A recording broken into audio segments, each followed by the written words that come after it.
ప్రభువు నా ప్రభుతో సెలవిచ్చిన వాక్కు, నేను నీ చతురుల వలన నీ పాదములకు పీఠముగా చేయి వరకు నా కుడి పార్శ్వమందు కూర్చుండును. యెహోవా నీ పరిపాలనను సీయోనులో స్థాపించుచున్నాడు. నీ శత్రువుల మధ్యలో నీవు పరిపాలన చేయుము. యుద్ధాసన్నిహిత దినమున నీ ప్రజలు ఇష్టపూర్వకముగా వచ్చెదరు. నీ యవనులలో శ్రేష్ఠులు పరిశుద్ధ అలంకార కృతులై లైచు నీవలి అరుణోదయ గర్భములో నుండి నీ యొద్దకు వచ్చెదరు.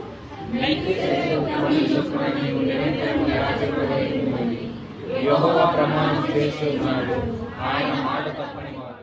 పరిశుద్ధమైన మా గొప్ప దేవ, మీ పరిశుద్ధ పాదములకు వెళ్ళలేని కృతజ్ఞతాస్తుతులు స్తోత్రాలు చెల్లిస్తున్నాం రాజా. ఈ దినమందు నాయన యేసయ్య మమ్మల్ని సజీవ లెక్కలో ఉంచిన ఆయన మీ పాద సన్నిధిలో మేమందరూ కుటుంబాలుగా కూడుకోవడానికి ఇచ్చిన మహాకృపను బట్టి మీకు స్తోత్రాలు చెల్లిస్తున్నామయ్యా. మీకు స్తోత్రంలో నాయన ఎంతోమంది నాతని ఈ దినము చూడలేక నాతని చనిపోతున్నారు నాయన. మమ్మల్ని నా తండ్రి మీ కృపలో జ్ఞాపకం చేసుకుని మీ ఆ దినములో ఉంచుకుని నాయన మీ సురక్షితమైన రెక్కల చాటును భద్రపరిచిన ఆయన మమ్మల్ని నాతని సజీవ లెక్కలో ఉంచి నడిపించిన విధానమునికే మీకు స్తోత్రములు చెల్లిస్తున్నాం రాజా. హల్లెలూయా, హల్లెలూయా. దేవునికి మహిమ గాక. ఇప్పుడు వచ్చిన అందరికీ కాబట్టి తెలియజేస్తున్నాను. దేవుని యొక్క సన్నిధానానికి ఏ ఎన్నిక లేనటువంటి వాళ్ళందరినీ కూడా దేవుడు తన యొక్క శాశ్వతమైన ప్రేమ చూపెట్టి ఈ యొక్క విశ్రాంతి దినంలో ప్రవేశించడానికి దేవుడు నాకు సహాయం చేశారు. అందుని బట్టి దేవుడు నాకు స్తుతిస్తున్నాను. హల్లెలూయా. కొంచెం గట్టిగా హల్లెలూయా, హల్లెలూయా. మనం జీవిస్తున్నటువంటి యొక్క కడవరి దినాలలో మన యొక్క ఆధ్యాత్మికమైనటువంటి జీవితం దాని యొక్క విలువలు తెలుసుకొని మనం జీవించడం చాలా శ్రేష్టం. ఎందుకంటే ఈ దినం ఉన్నట్టు రేపు ఉండదు, నిన్న ఉన్నట్టు ఈ దినం ఉండదు. అది మనం గమనిస్తున్నాం, చూస్తున్నాం. ఎందుకంటే సమాజంలో ఎన్నో వివిధ రకమైనటువంటి మార్పులు అవన్నీ కూడా జరుగుతున్నాయి. మనం కూడా చూస్తూ ఉన్నాం, వింటూ ఉన్నాం. ఎన్నో మనం భయభ్రాంతులకు గురి చేసేటువంటి కార్యాలు, ఎన్నో భయంకరమైనటువంటి సంఘటనలు మనం చూస్తూ ఉంటున్నాం. ఈ చిత్తచిగురి దినాలలో వాయుమండలంలో ఉన్నటువంటి అపవాదుల సాతానులు వారి దూతల సమూహం అంతా కూడా ఈ భూమి మీద ఒక భయంకరమైన ఈ సంవత్సరం పనిచేయడానికి వారు కోరుకుంటారు. ఆ యొక్క దురాత్మల యొక్క సమూహం భారతదేశంలో అది పని చేయడానికి చాలా చాలా బహువేగంగా పనిచేస్తూ ఉంది. అందుకే ఎటు చూసినా కానీ మత ఛాందస్సులు, క్రైస్తవ బిడలకు వ్యతిరేకమైనటువంటి కార్యాలు, దేవుని నామములకు దూషణ, ఇవన్నీ కూడా జరుగుతున్నాయి. సంఘముల మీదకి శ్రమలు వచ్చాయి, వస్తూ ఉన్నాయి. ఇక రాబోయేటువంటి దినాలలో ఇవన్నీ కూడా ఇంకా బహుభయంకరంగా జరగబోయేటువంటివి. ఇటువంటి దినాలలో మనం బ్రతకచ్చు ఉన్నాము.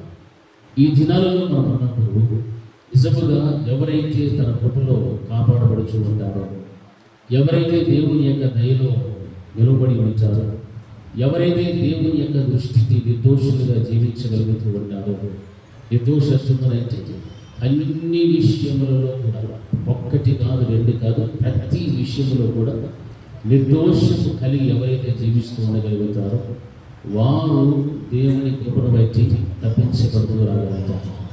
అటువంటి వారు మాత్రమే ఆయన కృపలో నిలకడైనటువంటి భక్తిని కొనసాగించగలుగుతారు. ఎందుకంటే ఈ యొక్క చివరి దినాలలో చాలా చెడ్డ దినాలు.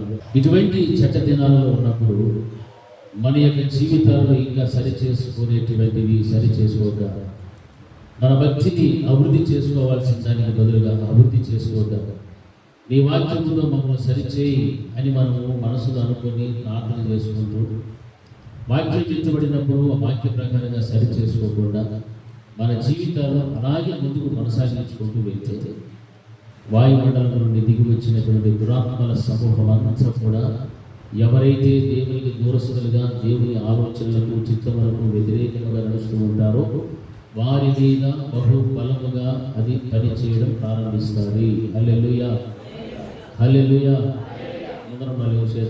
హల్లెలూయా. బహుబలముగా పనిచేస్తుంది సాతాను యొక్క శక్తులు, దురాత్మల సమూహం. మరి వాటిని తప్పించబడాలంటే మనం ఎక్కడ ఉండాలా? దేవుని యొక్క కృపలో మనం దాగి ఉండడం నేర్చుకోవాలి. ఆయన కృప మన మీద ఉండాలి అంటే ఆయన ఎదుట మనము నిర్దోషులుగా బ్రతకడం మనము శ్రేష్టం. అంతేకాని నామమాత్రపు క్రైస్తవులుగా బ్రతకడం అనేటువంటిది వ్యర్థము అని మరలా ఒకసారి నేను చెప్తూ ఉన్నాను. ఎందుకంటే ఆత్మీయత అనేటువంటి దాని విషయానికి వస్తే చాలా చాలా ఖచ్చితంగా మనం జీవించాలి.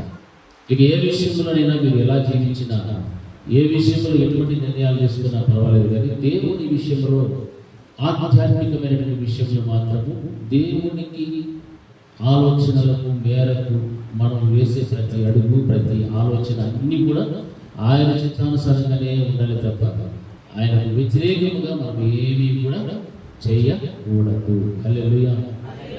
ఇది చెప్పాలి. హల్లెలూయా, హల్లెలూయా. దయచేసి దేవుని యొక్క వాక్యములు ధ్యానించుకుందాం. మరి వాక్యములు ధ్యానించుకునేటప్పుడు ఎవరు కూడా తలలో దించి హోంవర్క్లు చేసుకోవద్దండి.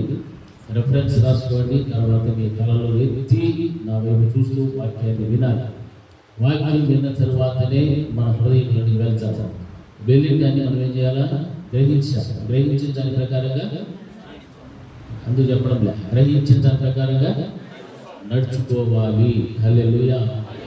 అందుకే మనం దేవుని మందిరానికి రావడం.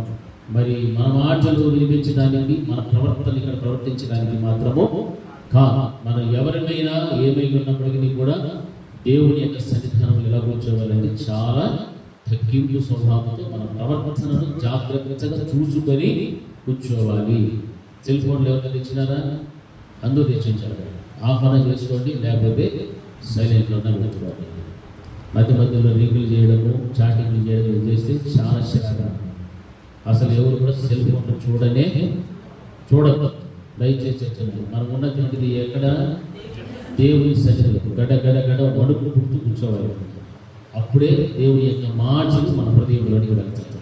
మన దృష్టి వేరొక దాని వైపు కనుక వెళితే దేవుని మాటలన్నీ కూడా ఏమైపోతాయి? వ్యర్థమైపోతూ ఉంటాయి. కాబట్టి దేవుని యొక్క వాక్యం తెలియదు ఎవరి కోసం అంటే మన కోసం, నా కోసం అని మనం కూడా కూర్చుంటే అప్పుడు దేవుడు నీతో ఏం మాట్లాడడానికి ఇష్టపడతాడో ఆ మాటలన్నీ కూడా మీ హృదయంలోనికి చూచుకొని వెళ్తాడు. హల్లెలూయా, హల్లెలూయా. ఇక్కడ వాక్యములో నిజంగా మనము గమనించినట్లయితే ఈరోజు చదివిన కీర్తన భాగంలో కూడా చక్కని వాక్యం మనం చదువుకున్నాము. 111వ అధ్యాయంలో 10వ వచనంలో ఏముంది? యెహోవా యందలి భయము జ్ఞానమునకు మూలము, ఆయన శాసనములను అనుసరించు వారందరూ మంచి వివేకము గలవారు. హల్లెలూయా. మీరెవరు చదివి చెప్పడం? హల్లెలూయా. ఎవరు వివేకము కలిగిన వాళ్ళు? ఆయన శాసనము అంటే ఆయన మాటలు ఏవైతే చెప్పాడో మనందరికీ కూడా ఆయన శాస్త్రములు ఎవరైతే అనుసరించగలుగుతారో వారందరూ కూడా మంచి వివేకము కలిగిన వారు, ఆయనకు నిత్యము స్తోత్రము కలుగుచూ ఉన్నది వాక్యం మనకు బోధిస్తుంది. కనుక ఈ యొక్క చదవబడినటువంటి వాక్య భాగంలో మనం నేర్చుకోవాల్సిన విషయాలు ఎన్నో ఉన్నాయి. మరి దేవుని యొక్క వాక్యంలోకి మనం వెళ్దాం. 2వ రాజుల గ్రంథము 19వ అధ్యాయము 30వ వచనాన్ని ఒకసారి చదువుకుందాం. 2వ రాజుల గ్రంథము 19వ అధ్యాయము 30వ వచనం. యూదా వంశములో తప్పించుకొనిన శేషము ఇంకను క్రిందికి వేరు తన్ని మీదికి ఎదిగి ఫలించును. హల్లెలూయా.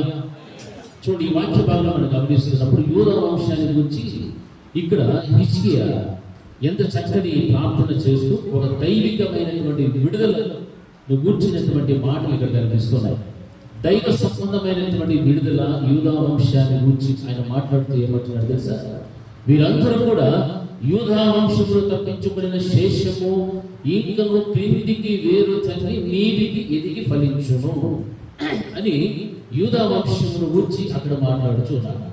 ఈరోజు మన క్రైస్తవ సంఘాలలో ఉన్నటువంటి ప్రతి విశ్వాసిని గురించి కూడా, ప్రతి ఒక్క బిడ్డ కుటుంబాన్ని గురించి కూడా దేవుడు మాట్లాడే మాట ఏమిటంటే, మీరు ఎలా జీవించాలి అంటే ఇంకను క్రిందికి వేరు తండ్రి మీదికి ఎదిగి ఫలించాలి. హల్లెలూయా, హల్లెలూయా. మరి యొక్క జీవితంలో మనం గమనిస్తే వేరు తండ్రి అంటే వేరు తనడం అంటే ఎక్కడ అందుతుందా? లోపల అంటే భూమిని చీల్చుకుంటూ అది ఎంత లోతుగా వెళ్ళగలుగుతారో అంత లోతు అంత వెళ్తూ ఉంటుందో ఆ పైన ఎదిగేటువంటి చెట్టు కూడా అంత మీదికి ఎదుగుతూ ఫలిస్తూ రాగలుగుతారు.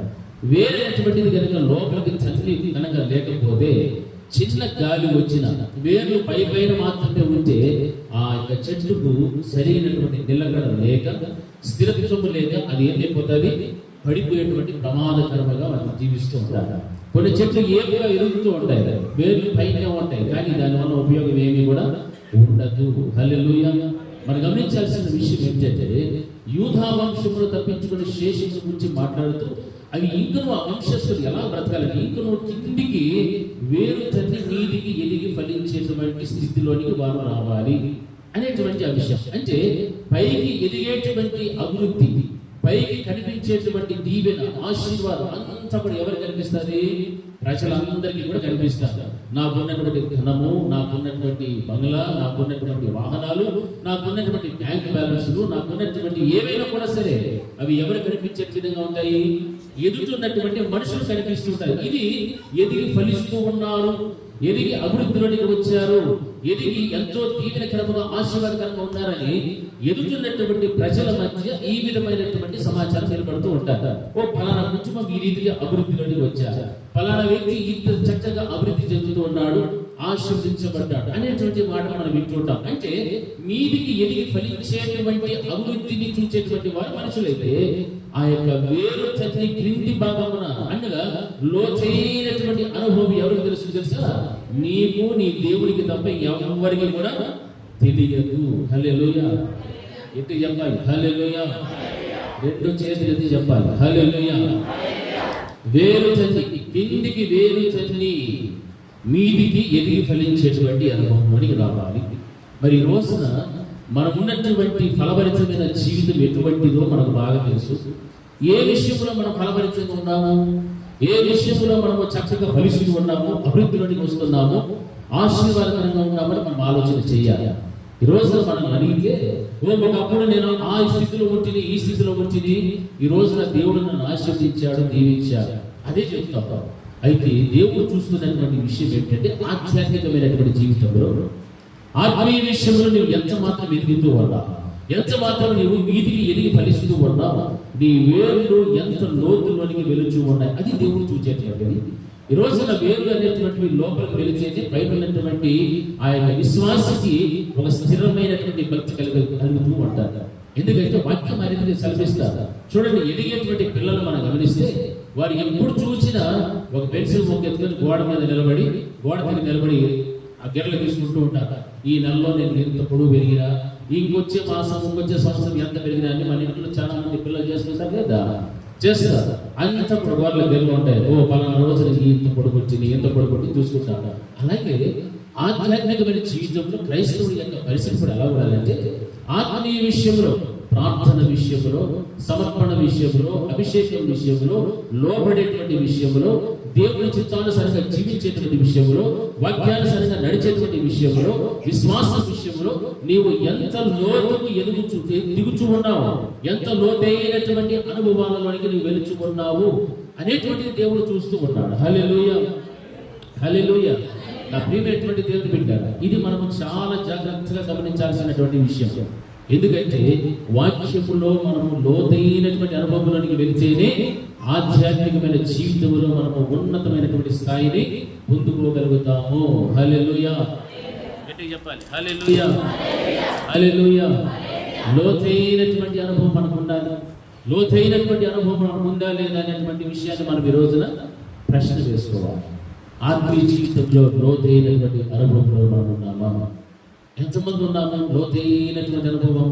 వాక్యములో నేను లోతుగా నేను నడుస్తూ ఉన్నాను, ప్రార్థనలో నేను లోతైనటువంటి అనుభవం కలిగిన వ్యక్తిని, విశ్వాసంలో నేను లోతైనటువంటి వ్యక్తిని, నేను ఆధ్యాత్మికంగా అంత ఉన్నతంగా నేను ఎదుగుచూ ఉన్నాను అని ఎవరైనా ధైర్యంగా చెప్పే వాళ్ళు ఉన్నారా? లోతైనటువంటి అనుభవం అంటే ఉద్యుక్తిని పైపైని మనం అట్లా వెళ్తుంటే ఒక శోధన వచ్చినప్పుడు, గాలి తుఫాను లాంటి ఇబ్బందులు, శ్రమలు వచ్చినప్పుడు స్థిరముగా ఉండాల్సినటువంటి విశ్వాసి ఏమైపోతాడు? ఆ శోధనలకు పడిపోగలుగుతాడు. హల్లెలూయా, హల్లెలూయా. మరి ఈ రోజున శోధనలు వచ్చినప్పుడు, సమస్యలు వచ్చినప్పుడు నీవు నిలబడేటువంటి శక్తి నీకుందా? లేకపోతే పడిపోయేటువంటి స్థితిలోనే ఉన్నావా? ఇంకా సండే స్కూల్ పిల్లలకు చెప్పేటువంటి ఆ వాక్యమే కావాలని ఇష్టపడుతున్నావా? లోతైనటువంటి అనుభవంలోనికి వెళ్ళాలనేటువంటి ఆలోచన లేకుండా ఒకవేళ జీవిస్తూ ఉన్నావేమో ఒకసారి నిన్ను గమనించి ఆలోచన చేయి. ఎంత కాలం నుంచి నువ్వు క్రైస్తవురావు, ఎన్ని సంవత్సరాల నుంచి దైవ వాక్యాన్ని వింటున్నావా? దేవుని యొక్క వాక్యాన్ని బట్టి ఎప్పుడైనా నువ్వు అనుసరించి నడుస్తూ ఉన్నావా? నడవటం లేదు. అయితే వాక్యం సరిస్తుంది. నీ జీవితం ఎలా ఉండాలంటే వేరు తన్ని, కిందికి వేరు తన్ని, మీదికి వెదికి ఫలించేటువంటి అనుభవంలోనికి నీవు రావాలి. హల్లెలూయా. నువ్వు పైకి ఎదగాలి, నీకు ఆశ ఉంది. ఆధ్యాత్మికంగా, శారీరకంగా, దేహ సంబంధమైనటువంటి దీవెనలు, పరలోక సంబంధమైన దీవెనలు అన్నీ కూడా నాకు కావాలన్నావు. కానీ దేవుని యొక్క వాక్యములో, విశ్వాసంలో, ప్రార్థనలో, నమ్మకంలో, సమర్పణలో, వీటిలో ఏటిలో కూడా నీకు లోతైనటువంటి అనుభవం కనుక లేకపోతే నీవు ఎదగడం అనేటువంటిది చాలా కష్టము. హల్లెలూయా. ఒక మొక్క నాటినప్పుడు అది ఎంత వేరు లోపలికి తన్నుకుంటూ భూమిని చీల్చుకుంటూ వెళుతూ ఉంటుందో అంత పైకి అది ఎదుగుతూ రాగలుగుతుంది. హల్లెలూయా. అది కనుక అక్కడే ఆగిపోతే ఆ మొక్క కూడా ఎదగడం ఆగిపోతారు. అది ఎదగాలి అంటే లోపలికి లోతైనటువంటి అనుభవంలోని అది వెళ్ళాలి. హల్లెలూయా. రోజు మన జీవితాలు ఎలా ఉన్నాయి? ప్రార్థనలో లోతైన అనుభవం ఉందా? వాక్యంలో లోతైనటువంటి అనుభవంలోని మనం వచ్చి ఉన్నామా? బాగా గమనించాలి. ఎందుకంటే దేవుని యొక్క వాక్యం మనకు చాలా స్పష్టంగా మనకు బోధిస్తూ ఉంటారు. ఈ అన్ని విషయాలలో కూడా మనము ఎంత లోతైనటువంటి అనుభవంలోనికి వెళ్తామో అంత మనకు మంచిదని వాక్యం చదివితే నీ యొక్క ప్రార్థన జీవితంలో ఎలా ఉండాలంటే కన్నీటి ప్రార్థన. హల్లెలూయా. ఎటువంటి ప్రార్థన ఉండాలమ్మా? ఏం చెప్పడం లేక ఎటువంటి ప్రార్థన? ఎంతమంది కన్నీరు గారు ప్రార్థన చేస్తారు?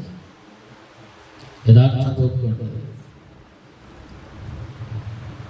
ఇంతమందిలో కొంతమంది మాత్రమే చేసేస్తారు. అయితే మిగతా వాళ్ళ ప్రార్థనలన్నీ కూడా గాలి చేసే లాగా ఉంటాయి. అంతే. అటువంటి ప్రార్థన మనం ఎన్ని చేస్తే ఏం ప్రయోజనమా?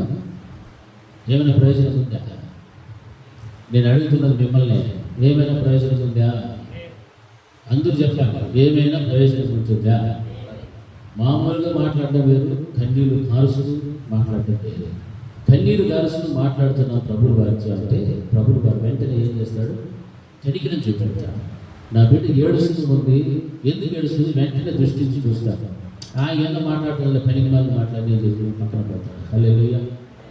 మామూలుగా నువ్వు చేస్తావు, ఆచారంగా చేసే ప్రార్థనలు కొన్ని ఉంటాయి, ఏదో చేయమన్నారు చెయ్యాలి అనేటువంటి ప్రార్థనలు కొన్ని ఉంటాయి, తప్పదు చెయ్యాలి అనేటువంటివి కొన్ని ఉంటాయి. ఈ మధ్య కొంతమంది గ్రూపుల్లో చేరుకుంటుంటారు. ఆ గ్రూపు, ఈ గ్రూపు, వారియర్స్, వేరియర్స్, అదేదో గ్రూపుల్లో చేరుకుంటారు. వాళ్ళు ఏదో చెప్తారు, నాకు సమయం ఇస్తారు అంటే అక్కడ కనిపించే దానికోసం ఏం చేస్తావు? ఎవరు చెప్పండి. ఎవరు లేరా గ్రూపుల్లో? ఎవరు లేరా? దేవుని మందిరంలో ఒప్పుకోండి, ఏదన్నా ఓటన్నా కరెక్ట్గా పెట్టారు. లేరా అన్న వాళ్ళు ఎవరు? మీరు నోరు తినడం లేదంటే చాలా మంది ఆయా గ్రూపుల్లో అక్కడ మెహర్బానీ పొందేదానికోసం మనం ఏం చేస్తాము? ఓహో ఆన్ చేసేసుకొని యూట్యూబ్ లేకపోతే గూగుల్లో లేకపోతే ఏదో ఓపెన్ చేసుకొని వాళ్ళలో నేను కనపడాలి, నన్ను ప్రపంచమంతా ఎవరైతే చూస్తారో అందరూ నన్ను చూడాలని అక్కడ గ్రూపులో జాయిన్ అవుతాను. ఆ లేరో ఇస్తే నేను ప్రార్థన చేస్తే దానికి ఏమో వచ్చేసేది ఆ భ్రమలో చేస్తాను. హల్లెలూయా, హల్లెలూయా, హల్లెలూయా. నీవు ప్రార్థన చేస్తే ఎప్పుడన్నా సార్ ఆత్మవశుడై ప్రార్థన చేయాలి. హల్లెలూయా. పోయిన వారు నేర్చుకున్నాం కదా ఎట్లా ప్రార్థన చేయాలా? ఆత్మలో వశమైపోవాలి. నువ్వు ఆత్మ వశురాలపై ప్రార్థన చేయి. నిన్ను దేవుడు నడిపిస్తాడు. ఎవరి కోసం ప్రార్థించాలో, ఎవరొకరు ఎక్కడ ఏ సమస్యలు ఉన్నారో, ఏ ఇబ్బందులు ఉన్నారో, ఎవరు నశించిపోతున్నారో, ఎవరు చీకటిలో బ్రతుకుతున్నారో అందరినీ కూడా దేవుడు చూపెడతాడు. నాకైతే వారి కోసం కన్నీరు మార్చి ప్రార్థన చేయి. దేవుడు నీకు మందిరాన్ని ఇచ్చాడు, చక్కని మందిరాన్ని ఇచ్చాడు. మందిరంలోకి రా, కూర్చో, గోపురాలను వేయి, ప్రార్థన చేయి. అది నీకు శ్రేష్టం, అది నీకు జీవన ఆశీర్వాదకరం. అంతేకాని ఎక్కడెక్కడో మనం చేయాలి, ఎక్కడెక్కడో ఎవరి కోసమో చేసిన కాదు. దేవుని యొక్క చిత్త ప్రకారముగా నీవు జరిగించుచూ ఉన్నావా? దేవుని యొక్క వాక్యం అనుసరించి నీవు నడుస్తున్నావా? ఎందుకు తెలుసా? వేరు క్రిందికి తన్ని మీదికి ఎదిగింపలేనటువంటి పరిస్థితులు నీవు జీవిస్తున్నావు కాబట్టి మనుషుల యొక్క ఆలోచనలు, మనుషుల యొక్క మాటలకు ఆకర్షితులైపోయి ఆ విధమైనటువంటి హైటెక్ లాంటి జీవితానికి అలవాటు పడిపోతున్నారు చాలా మంది. హల్లెలూయా. మందిరాన్ని మర్చిపోయావు, సేవకుని మర్చిపోతారు, విశ్వాసాలు మర్చిపోతారు. ఏంటంటే నేను ఫలానా, నేను అక్కడున్నా, నేను ఇక్కడున్నా, నేను అది చేస్తున్నా, ఇది చేస్తున్నా. ఎవరి కోసం చేస్తున్నావు? నీకేంటి లాభం? ఏమి లాభం. హల్లెలూయా. నీకేమైనా జీవితం ఇక్కడ ఉంటుందమ్మా? నేను అడుగుతుంది మిమ్మల్ని, మళ్ళా చెప్పండి, ఉంటుందా? ఉండదు. హల్లెలూయా. హల్లెలూయా. ప్రార్థన చేసేవాడు ఎవరు కనిపిస్తాడు? దేవుడు కనిపించాడు. అందుకే దేవుడు ఎప్పుడు రహస్యమున్న నీ తండ్రికి రహస్యముగా నీవు వెళ్ళి ప్రార్థన చేయి అని చెప్పాడు. కానీ స్క్రీన్లో కనిపించేట్టుగా ప్రార్థన చేయి చెప్పినాడా? బైబిల్ ఎక్కడైనా ఉందా? ఉంటే చెప్పండి. ఉందా? ఎవరు చెప్పలే? ఉందమ్మా? లేదు. మరి అటువంటివన్నీ చేస్తున్నప్పుడు మనకి ఎవరు విశ్వాసులు, అవిశ్వాసం? అట్లా చేసే వాళ్ళందరూ కూడా ఏమవుతారు? యేసు ప్రభువు వారు అన్నారు యోహాను సువార్తలో, నా మాట విని నన్ను పంపిన వాని యందు విశ్వాసముంచువాడు నిత్య జీవము కలవాడు. హల్లెలూయా. హల్లెలూయా. ఎవరి మాట వినాలి మనము? నా మాట అర్థమైతే అందరూ జవాబు చెప్పాలి. ఎవరి మాటలు వినాలి? ఎవరు వినాలి? ఎవరు వినాలి? గట్టి చెప్పాలి. వీళ్ళు ఒత్తిలే వినపడుతుందా? ఎవరు వినాలి? నేను. హల్లెలూయా. నేను వినాలి. ఆ తర్వాత ఎవరి మాట చెప్తారు? యేసుక్రీస్తు ప్రభువు వారు. ఆయనను పంపినటువంటి తండ్రి యందు మనకేముండాలా? విశ్వాసం ఉండాలి చెప్పాడు. ఇవన్నీ ఊరికే రాశాడు దేవుడు. ఊరికి చెప్పాడు ఈ మాటలన్నీ. నా మాట వినండి అన్నాడు. కానీ ఎవరి మాటలో వినమని చెప్తారా? ఎవరి ఆలోచనలో తీసుకోమని చెప్పలేదు. ఎవరు నడుస్తుంటే ఆ నడకలో నడవమని చెప్పలేదు. ఇవన్నీ కూడా దైవ విరుద్ధమైనటువంటి కార్యాలు. హల్లెలూయా. హల్లెలూయా. అందుకే వాక్యము కనుక మనం చదివితే, దాన్ని ధ్యానం చేస్తే అందులో దాగి ఉన్నటువంటి మర్మములన్నీ కూడా మనకు బోధపడతాయి. దీని చదవము మనుషులు ఏం చెప్తారా అని చెవులు పెట్టుకొని కూర్చోవాలి అంటారు. వాళ్ళు ఏం చెప్తే తినేస్తామంటే అది బుద్ధికి వెళ్ళిపోతుంటారు. బుద్ధికి వాళ్ళు ఏం చేస్తే అది బుద్ధికి కన్నుగా బొంతుందా, ముళ్ళుందా, బుడతుందా ఏమీ తెలియదు. కూర్చొని వెళ్ళిపోతా ఉండేది. దానివల్ల ఏది కూడా ఉపయోగమో లేదు. జాగ్రత్తగా వినాలి. నా మాటలు వినండి, నన్ను పంపిన వాని యందు మీకేముండాలన్నాడు? విశ్వాసం ఉండాలి. కానీ మనుషులు చెప్పినటువంటి మాటలు, కల్లిపుల్లి మాటలకు మీ చెవులు ఇవ్వద్దు అని చెప్పాడు దేవుడు. మిమ్మల్ని మోసపరిచినటువంటి అబద్ధ బోధకులు, ప్రవక్తలు వస్తారు, వారికి మీరు చెవి ఇవ్వద్దు, మోసపోకడి దేవుడు ఖచ్చితంగా చెప్తున్నాడు.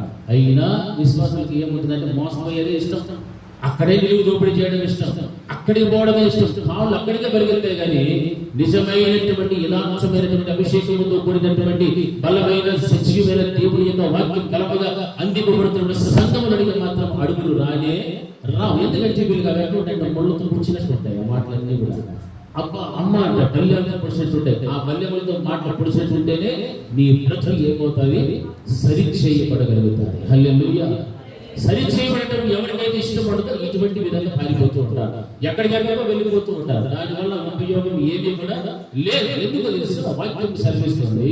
మీరు ఎలా ఉండాలి అంటే ఇంకా క్రిందికి వేరొకటి నీటికి ఎదిగి ఫలించేటువంటి అనుభవంలోనికి నీవు రావాలి. ఇంకా కిందికి పోవాలి. నాకున్న భక్తి సార్లే, నాకున్న ప్రార్థన సార్లే, నాకు తెలిసిన బైబిల్ జ్ఞానం సార్లే అనుకుంటే కాదు. నువ్వు వచ్చేటువంటి శోధన కాలంలో తప్పించబడాలి అంటే ఆ శోధనలో నుంచి నిలబడేటువంటి శక్తి నువ్వు సంపాదించుకోవాలి. కాబట్టి నువ్వు ఎంతగా కిందికి లోపలికి నీవు ఆ లోతైనటువంటి అనుభవంలోకి నీవు వెళ్ళగలుగుతావో అప్పుడే నీవు మీదికి అనగా పైకి ఎదిగి ఏమవుతుంటావు? నీవు ఫలిస్తూ ఉంటావు. హల్లెలూయా. హల్లెలూయా. హల్లెలూయా. నీకు ఫలించాలి, ప్రజలందరికీ కనిపిస్తుంది అది. అయితే దేవుడికి నీకు కనిపించేటువంటిది ఏమిటినంటే నీవు ఎంత లోతుగా వెళ్తున్నావో, లోతైనటువంటి అనుభవాలలో నీకు నీ దేవుడికి సంబంధం ఉందో అది దేవుడు చూస్తూ ఉంటాడు. అది కావాలి దేవుడికి. అంతేగాని నేను చూడు ఇంతగా అభివృద్ధి పొందాను, ఇంత నేను ఆశీర్వదించబడ్డాను, ఇవంతా వద్దుదే.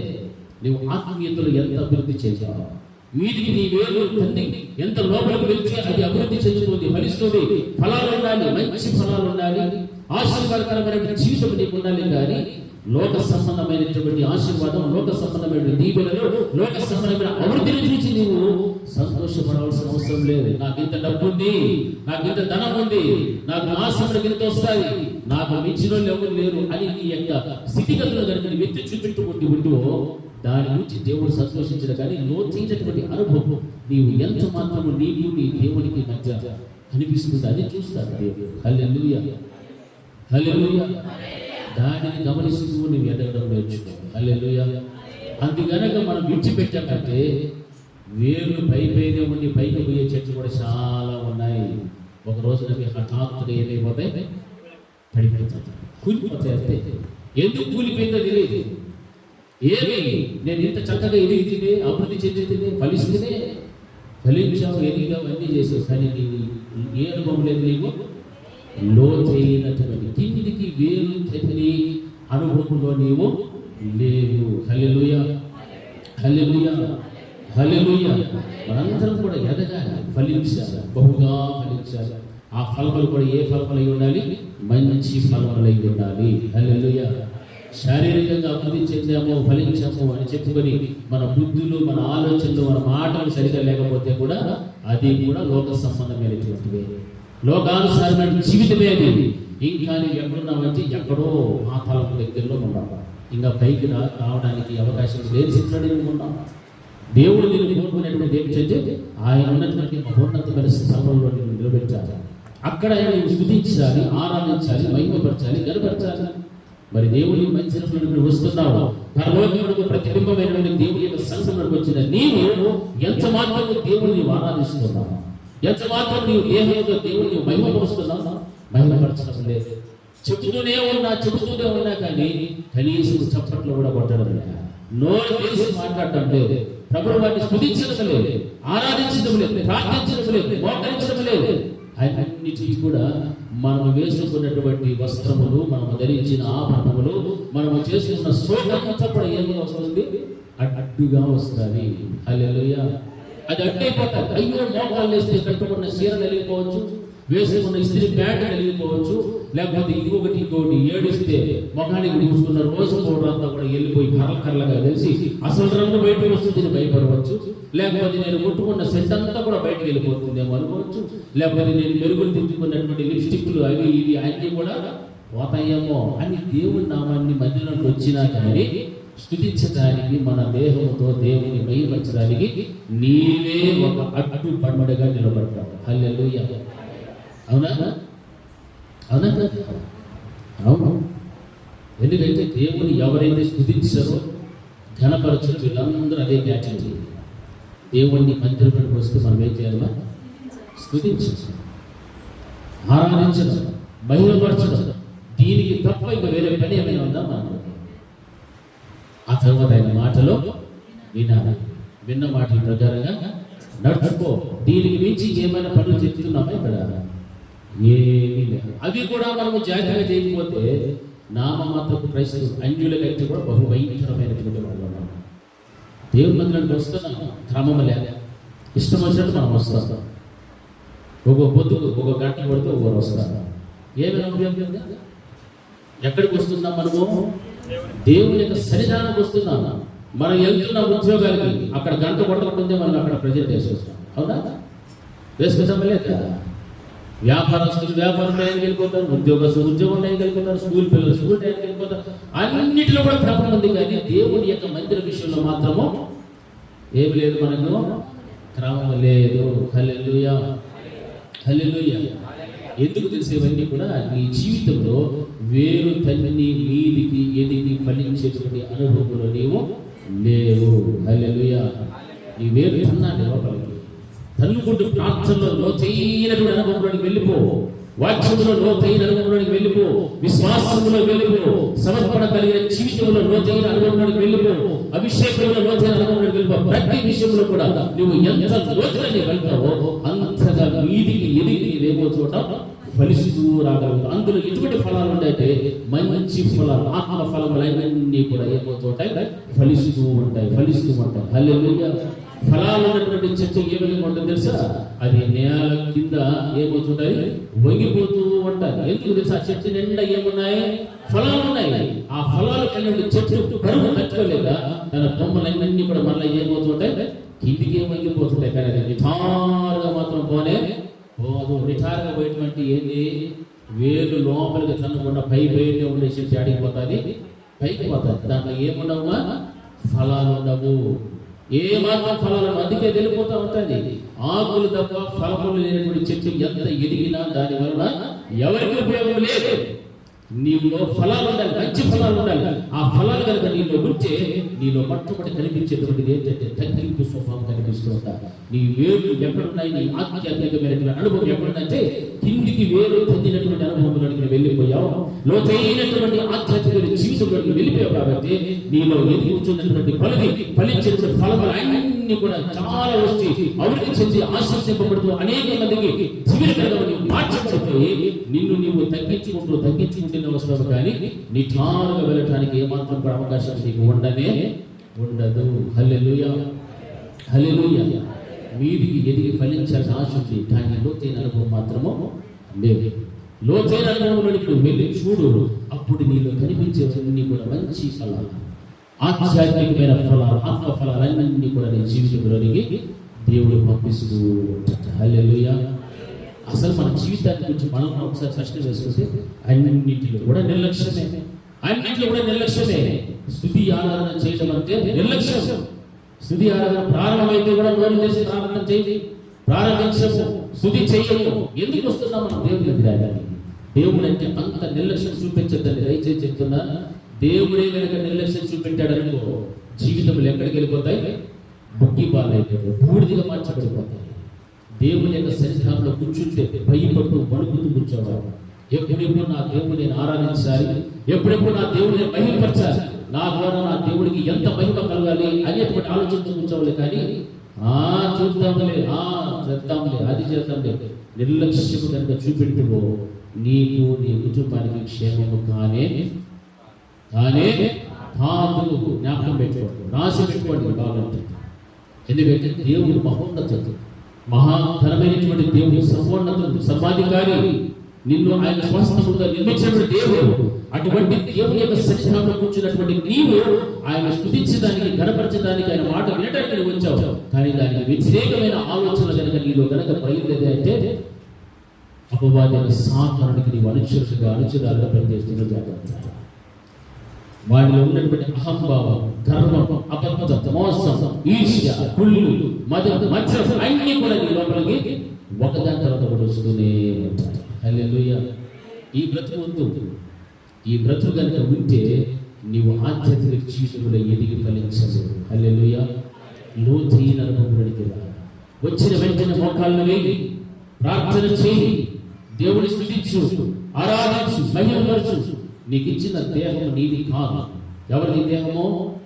దేవునిది. హల్లెలూయా. మీరు మీ సొత్తు కాదని చెప్పాడు దేవుడు. ఎవరి సొత్తు? మనమంతా. ఎందుకు ఆయన సొత్తుగా మార్చబడ్డామో? ఆయన మన కొరకు ఏం చేశాడు? ప్రాణం పెట్టిన వాడు, విలువ పెట్టి పొరబడిన వాడు కనుక మీ దేహములతో మీ దేవుడైన యెహోవాను మీరేం చేయాలి? మహిమపరచమన్నా. మరి మనం చేస్తున్నది ఏమిటి? మహిమపరుస్తున్నామా? ఆరాధిస్తున్నామా? ఏమైనా చేస్తున్నామా? కారణం ఏమిటంటే నీవే ఒక అడ్డు గోడ, అడ్డు పట్టగా ఆటను కలిగించేటువంటి ఒక పిశాచలాగా తయారైపోతున్నావు. అందుకే సాధారణ నోరు తెరవని కూడా నీ నోళ్ళు కట్టేశాను, నీ కాళ్ళు చేతులు కట్టిపడేశాను. అందుకే దేవుని సన్నిధిలోకి వచ్చినాక నీ మౌనంగా కూర్చోవడం, మౌనంగా లేచి నిలబడడం, మౌనంగా కూర్చోవడం, మౌనంగా లేచేసుకోవడం. ఈ బతికేదానికంటే రాకుండా ఉండేదే మేలు. హల్లెలూయా. నీ ప్లేస్లో ఇంకొకరు వచ్చి కూర్చొని దేవుని ఏం చేస్తారు? ఆరాధిస్తారు. ఇది జ్ఞాపకం పెట్టుకోవాలి. స్కూల్లో సరిగ్గా చదవకపోతే వాళ్ళు ఏం చేస్తారు? ఏం చేస్తారు? ఫెయిల్ చేశారు పరీక్ష, మళ్ళీ ఒక సంవత్సరం అదే చేస్తారు. మనకు ఒక వారం తర్వాత ఒక వారం ఏం కనపడాలా? అభివృద్ధి కనపడాలి. కానీ దిగజారిపోయేటువంటి స్థితి ఉండకూడదు. దిగజారి కనుక ఎవరు ఉంటుంది తెలుసా? భక్తి హీనులు ఉంటారు. భక్తి లేని వారి, భయం లేని వారికి ఉంటారు అటువంటి పరిస్థితి. నీవు నిజంగా దేవుడంటే భయం భక్తి కలిగినటువంటి విశ్వాసం అయితే దినం తర్వాత దినం నువ్వు ఏమవుతుండాలా? ఎదుగుచూనే ఉండాలి ఆత్మీయంగా.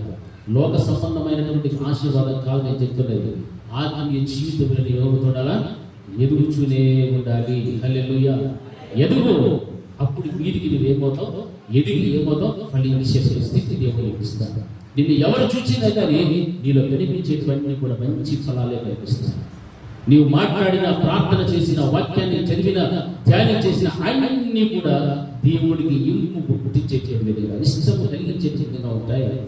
మరి అటువంటి జీవితాన్ని వదులుకొని ఏదో నామమాత్రపు జీవితం, నామమాత్రపు జీవితం చాలే, దీనివల్ల చాలు మనకు ఈ బ్రతుకు చాలు, మనకు వస్తున్నటువంటి ఆదాయం చాలు, మనకు ఉన్నటువంటి ఆర్థిక పనులు చాలు, మనకు ఉన్నటువంటి వ్యవసాయం చాలు, మనకున్న ఉద్యోగం చాలు, వ్యాపారం చాలు అనుకుంటేవో ఇక్కడితోనే ఆగిపోతావు. దీని కంటే మెండైనటువంటి దీవెనకరమైనటువంటి పరములకు నువ్వేం చేసుకుంటావు?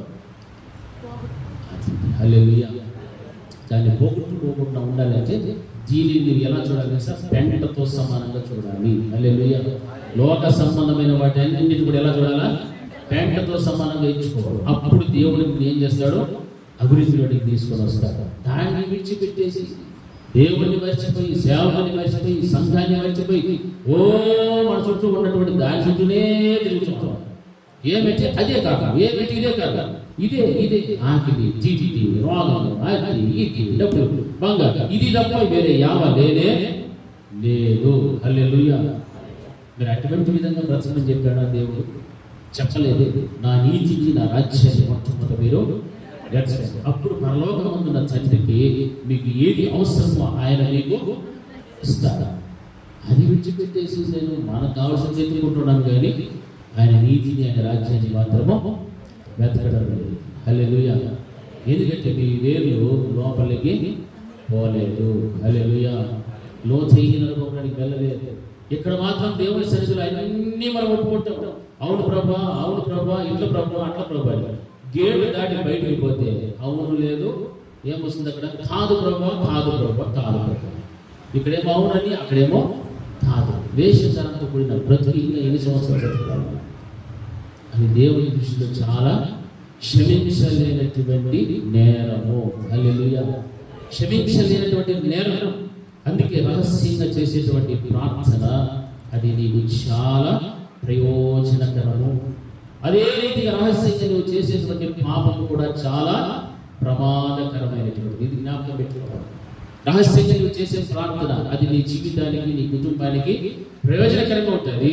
అదే విధంగా పాపము కూడా నీ జీవితానికి అది ఏం చేస్తుంది? ప్రమాదం తెస్తుంది, అవమానాన్ని కూడా తెచ్చిపెడతాది. హల్లెలూయా. దేవుని యొక్క ఆజ్ఞను అతిక్రమిస్తే దాన్ని ఏమన్నారు? పాపం. మన దృష్టి అనుకోవచ్చు, ఏమో పెద్ద తప్పు చేస్తేనే పాపం అనుకోవచ్చు. లేదు, చిన్న పొరపాటు చేసి కూడా దేవుని దృష్టికి అది ఏమైపోతుంది? పాపము. పాపం వల్ల జీతము మరణం. మరణమైపోవడానికి మనం వస్తున్నామా దేవుని మందిరానికి? ఆయన శాపాన్ని పొడి తెచ్చుకోవడానికి వస్తున్నామా? దేవుడి రోజున లోకంలో మనల్ని పొడి బయటకు తీస్తే ఈ రోజున విశ్వాసం దేనికి ఉంటుందంటే లోకాన్నే కొట్టాలన్నమాట. అక్కడి నుంచి దేవుడు మనం కొనుక్కొచ్చి పెట్టాడు. ఇక్కడ మనలో ఇక్కడ ఉన్న వాళ్ళందరూ కూడా ఏం కొంటా ఉంటారు? లోకాన్ని కొనుక్కుంటున్నారు. లోక ఆశలు, లోక ఇచ్చలు, లోకంలో ఉన్న సుఖభోగములు, లోకంలో ఉన్నటువంటి అన్నీ కూడా కొనుక్కొని ఎంత చేట కట్టుకుంటున్నారు? ఇంట్లో ఉంటే పర్వాలేదు, ఎక్కడికి వచ్చేస్తున్నారుగా? హృదయంలోకి వచ్చేస్తుంది. హల్లెలూయా. మరి ఆయన కాచిన రక్తం ఏమయ్యాలి? ఆయన కడిగినటువంటి శుద్ధీకరణ ఏమైపోయాలి? ఆయన నీకు ఇచ్చినటువంటి రక్షణ ఎక్కడికి వెళ్ళిపోయాలి? విమోచన ఎక్కడికి వెళ్ళిపోయాలి? ఆయన అన్ని కూడా గాలి వచ్చింది, వెళ్ళిపోయింది. ఎక్కడికి వెళ్ళిపోయింది? ఎందుకైతే లోకమంతా ఇప్పుడు ఎక్కడుంది? మన ఇంట్లోనే ఉంది, మన హృదయాలలోనే ఉంది. దేవుడు అక్కడి నుంచి ప్రత్యేకపరిచి ఆయన రక్షణ కాల్చి ఆయన గొప్ప త్యాగం చేసి కడిగి శుద్ధీకరించి తీసుకొని వస్తే ఈ రోజున క్రైస్తవ చేసే పని ఏంటంటే మళ్ళీ అదే దరిద్రపు లోకాన్ని ఏం చేసుకుంటున్నాం? హల్లెలూయా. హల్లెలూయా. గట్టిగా హల్లెలూయా.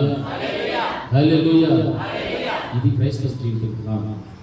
క్రైస్తవుడు అంటే లోకంలో నుండి దేవుడు మనం ఎలాగైతే ప్రత్యేకపరిచాడో చర్చలో కూడా ప్రత్యేకమైన జీవితమే మనకు ఉండాలి. ఇది నేర్చుకోవాలి. అంతేకాని లోపల వేరు తనకుండా ప్రభువా నన్ను ఆశీర్వదించు, నన్ను అభివృద్ధి చేయి, నా బిడ్డలను ఆశీర్వదించు, వారికి అది చెయ్యి, దీనికి ఇది చెయ్యి, నాకు ఇది కావాలి అది కావాలి అని అంటే వస్తాయా? లోతైన అనుభవంలోనికి వెళ్ళు, నీవు నీ దేవునికి సహవాసం పెరుగుతాడు. అప్పుడు దేవుడు నేను మీదికి ఏం చేస్తాడు? ఫలింపచేస్తాడు. హల్లెలూయా. వాక్యం అంత ఖచ్చితంగా మాట్లాడుతూ స్పష్టంగా చెప్తున్నాడు. కిందికి వేరు తల్లి మీదికి ఎదిగి ఫలించాలి. ఆ ఫలించేటువంటి అనుభవానికి నీకు రావాలి. లోకరీతిగా నువ్వు ఎంత ఫలించేవాడి అవసరం లేదు దేవునికి. శారీరకంగా నువ్వు ఎంత అభివృద్ధి చెందుతున్నావు, ఎంత బలం సంపాదించిన అవసరం లేదు.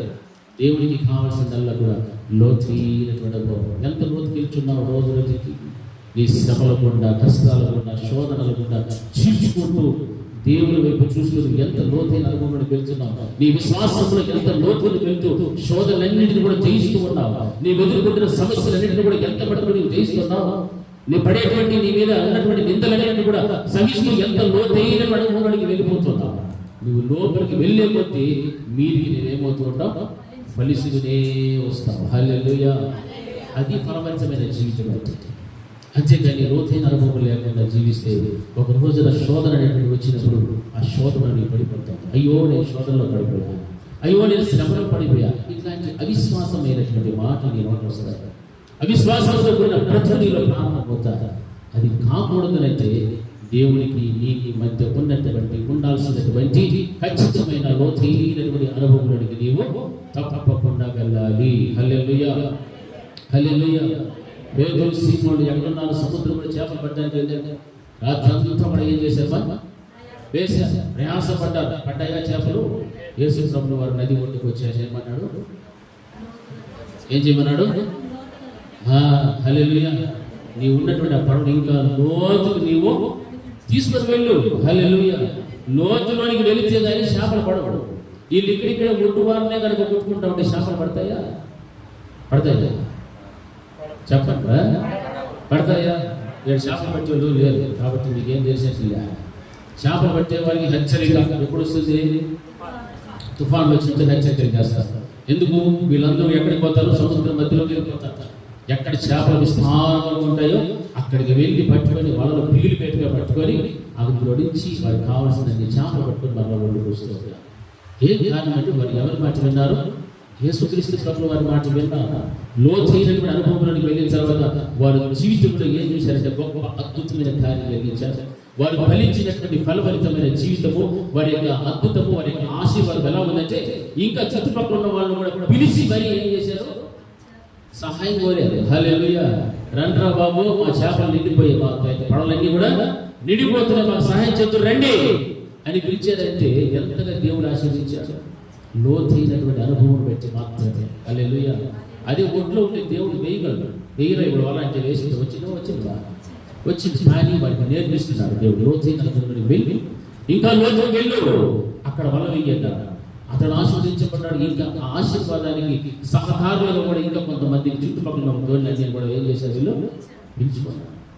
ఈరోజు నీ జీవితంలో మీదికి ఎదిగి ఫలించాలి అంటే నీవు లోతైనటువంటి అనుభవంలోకి నీ వెళితేనే నీ ఆశీర్వాదానికి ఇంకా సహాయపడటానికి కూడా దేవుడు నీ మనుషుల్ని ఏర్పాటు చేస్తాడు. అంతేగాని లోతైనటువంటి అనుభవంలోనికి వెళ్ళకుండా ఇక్కడనే గట్టు మీదనే దగ్గరనే ఉండి నన్ను ఆశీర్వదించండి ఏమొస్తుంది ఆశీర్వాదం?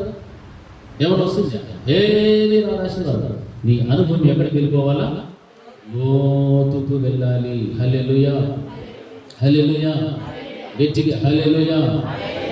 ఆదాము హవ్వలు మొట్టమొదటి దేవుడు చేసినటువంటి కుటుంబం ఏం పోగొట్టుకున్నారు? వారు కలిగి ఉన్నటువంటి మహిమ కలిగిన జీవితాన్ని పోగొట్టేస్తున్నారు. కానీ వారు తోట విడిచిపెట్టారా? అయ్యో మేము దిగంబరం అని తోట విడిచిపెట్టి బయటకు వెళ్ళారా? అక్కడ ఉన్నారు, తోటలోనే ఉన్నారు. హల్లెలూయా. తోటలోనే ఉన్నారు. అందుకే దేవుడు సందర్భం మళ్ళా వచ్చి ఆయన స్వరం వెళ్ళాడు. ఆదామా అన్న వెంటనే ఆదాం ఏం చెప్తున్నాడు? ఏం చెప్తాడు? హల్లెలూయా.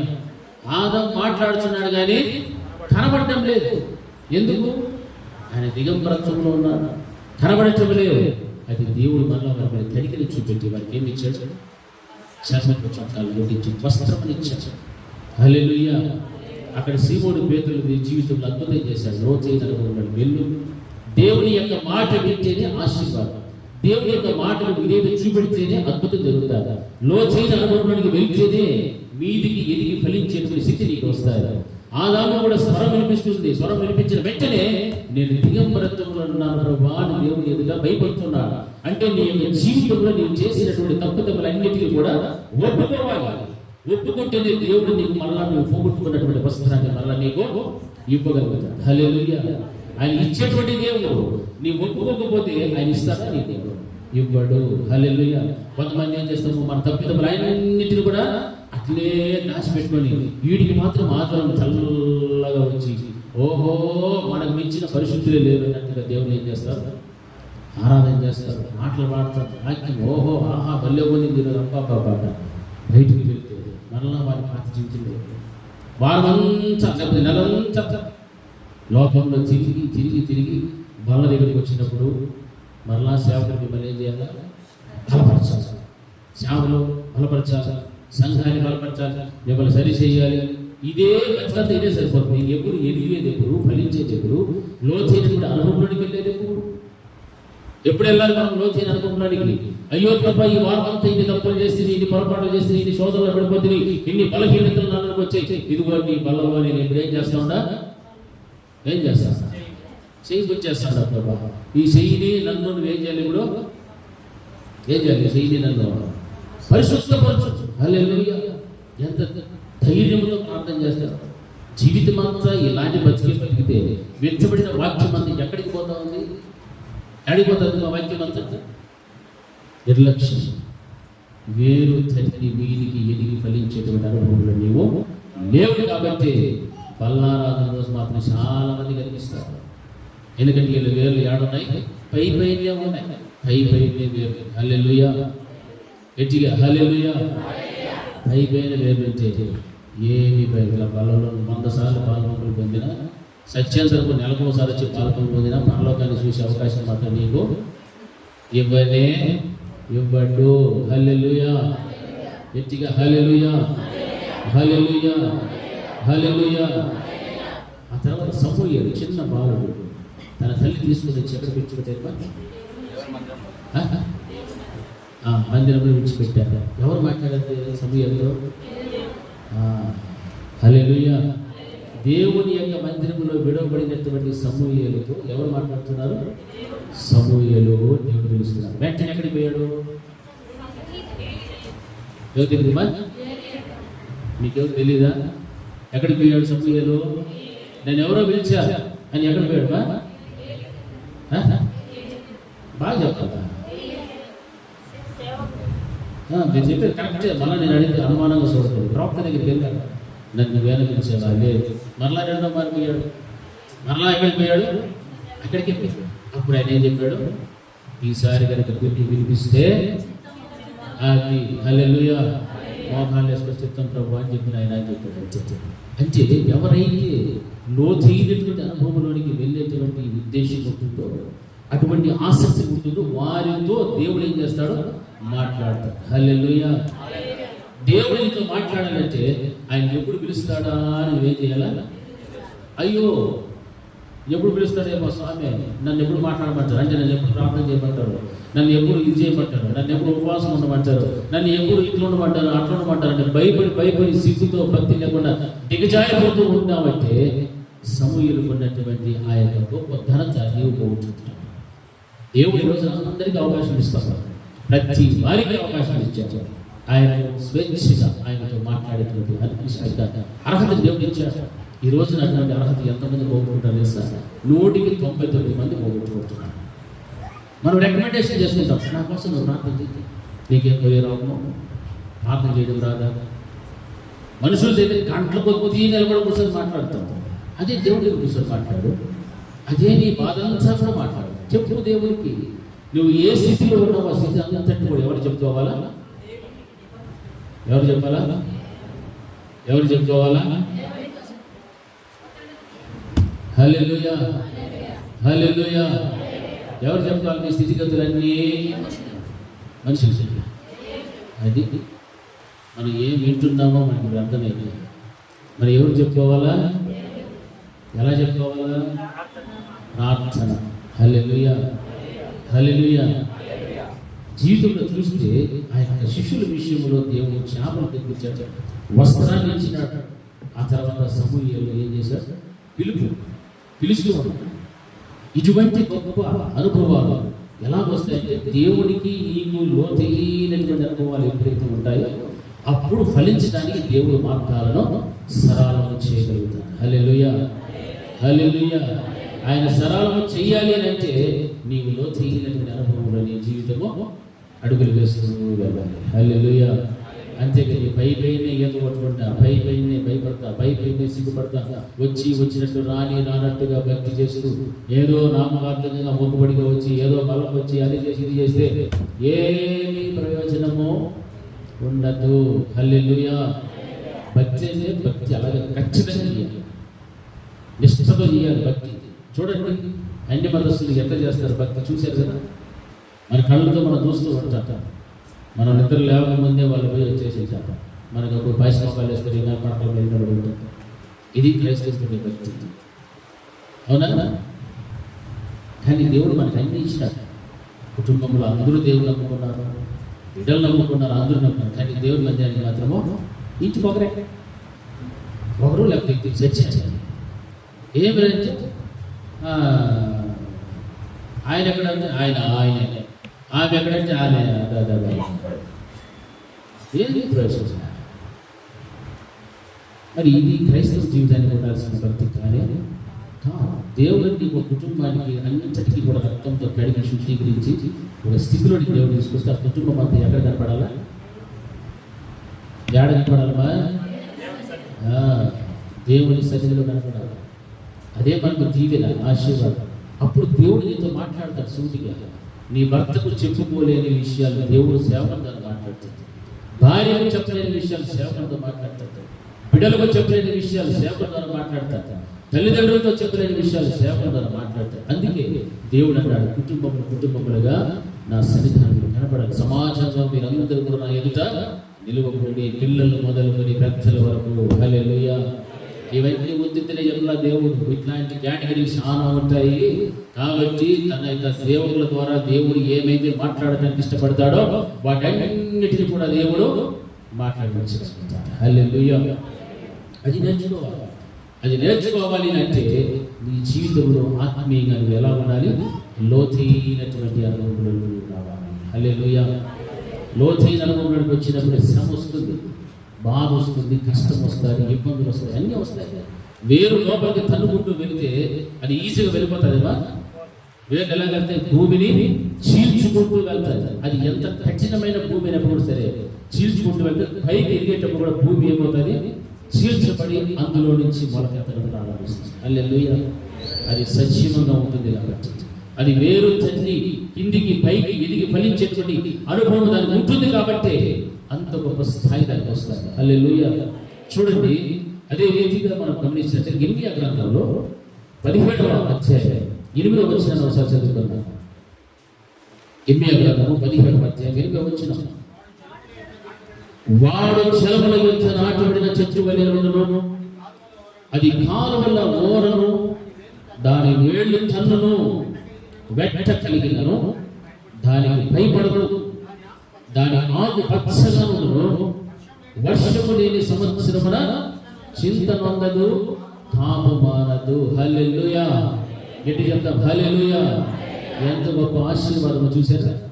ఏ వ్యక్తి జీవితంలో అయితే వేరు తన్ని కిందికి పైకి ఎదిగి ఫలించేటువంటి అనుభవంలోనే ఉంటారో, లోతైనటువంటి అనుభవాలను ఎవరైతే జీవిస్తూ ఉంటారో అటువంటి వారి కుటుంబాలలో, సంఘములో, వ్యక్తిగత జీవితంలో ఆత్మీయంగా దేవుడు ఎంత దీవెనకరమైన జీవితాన్ని ఇస్తాడంటే చక్కని అనుభవాలు మనకు కనిపిస్తాం. వాడు ఎలా ఉంటాడంటే జలముల యొద్ద నాటబడినటువంటి చెట్టు వలె ఉంటాడు, అది కాలువల ఉన్న దాని వేళ్లను తన్నును. హల్లెలూయా. దాని వేళ్ళు ఎక్కడున్నాయి? కాలువ ఉన్న కాలువలో ఏం ప్రవహిస్తూ ఉంటుంది? నీరు ప్రవహిస్తుంటుంది. నీరు దేనికి సాదృశ్యం అంటే దేవుని యొక్క వాక్యములకు సాదృశ్యము. హల్లెలూయా. దేవుని యొక్క వాక్యముకు సాదృశ్యము. అంతేకాదు కానీ వాడు శలముల యొక్క నాటబడిన చెట్టు వలె ఉన్నాడు. అంటే దేవుని యొక్క వాక్యము మధ్యలోనే వాడు ఏమై ఉంటాడు, నాటబడినటువంటి స్థిరమైనటువంటి ఒక చెట్టు వలె వాడు ఉండగలుగుతాడు. అటువంటి శలముల యొక్క వాడు ఉన్నాడు. అంతేకాదు కానీ నీటి కాలువల యోన నాటబడినటువంటి ఆ చెట్టు వలె వాడు ఉంటాడు. వేళ్ళు తన్ని ఉంటాయి. ఎక్కడ? ఆయన నీటి కాలువల యోరను ఆ వేళ్ళన్నీ కూడా తన్ని ఉంటాయి. అది ఎదిగి ఫలించాలి అంటే ఆ వేళ్లకు కావలసినంత జీవ జలము ఆ యొక్క దేవుని యొక్క వాక్యము ఎంత సమృద్ధిగా కావాలో అంత సమృద్ధిగా ఉండేటువంటి స్థలములు అనేది ఉండాలి, నాటబడి ఉంటుంది. హల్లెలూయా, హల్లెలూయా.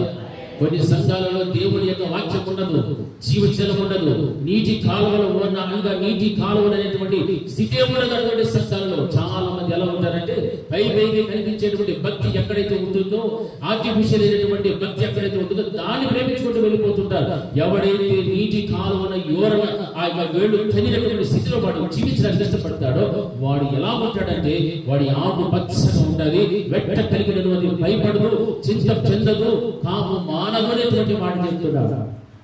మరి ఈ రోజున దేవుని యొక్క సంఘాలలో ఎటువంటి నీళ్లు ఉన్నాయో మీరు ఎప్పుడైనా గమనించారా?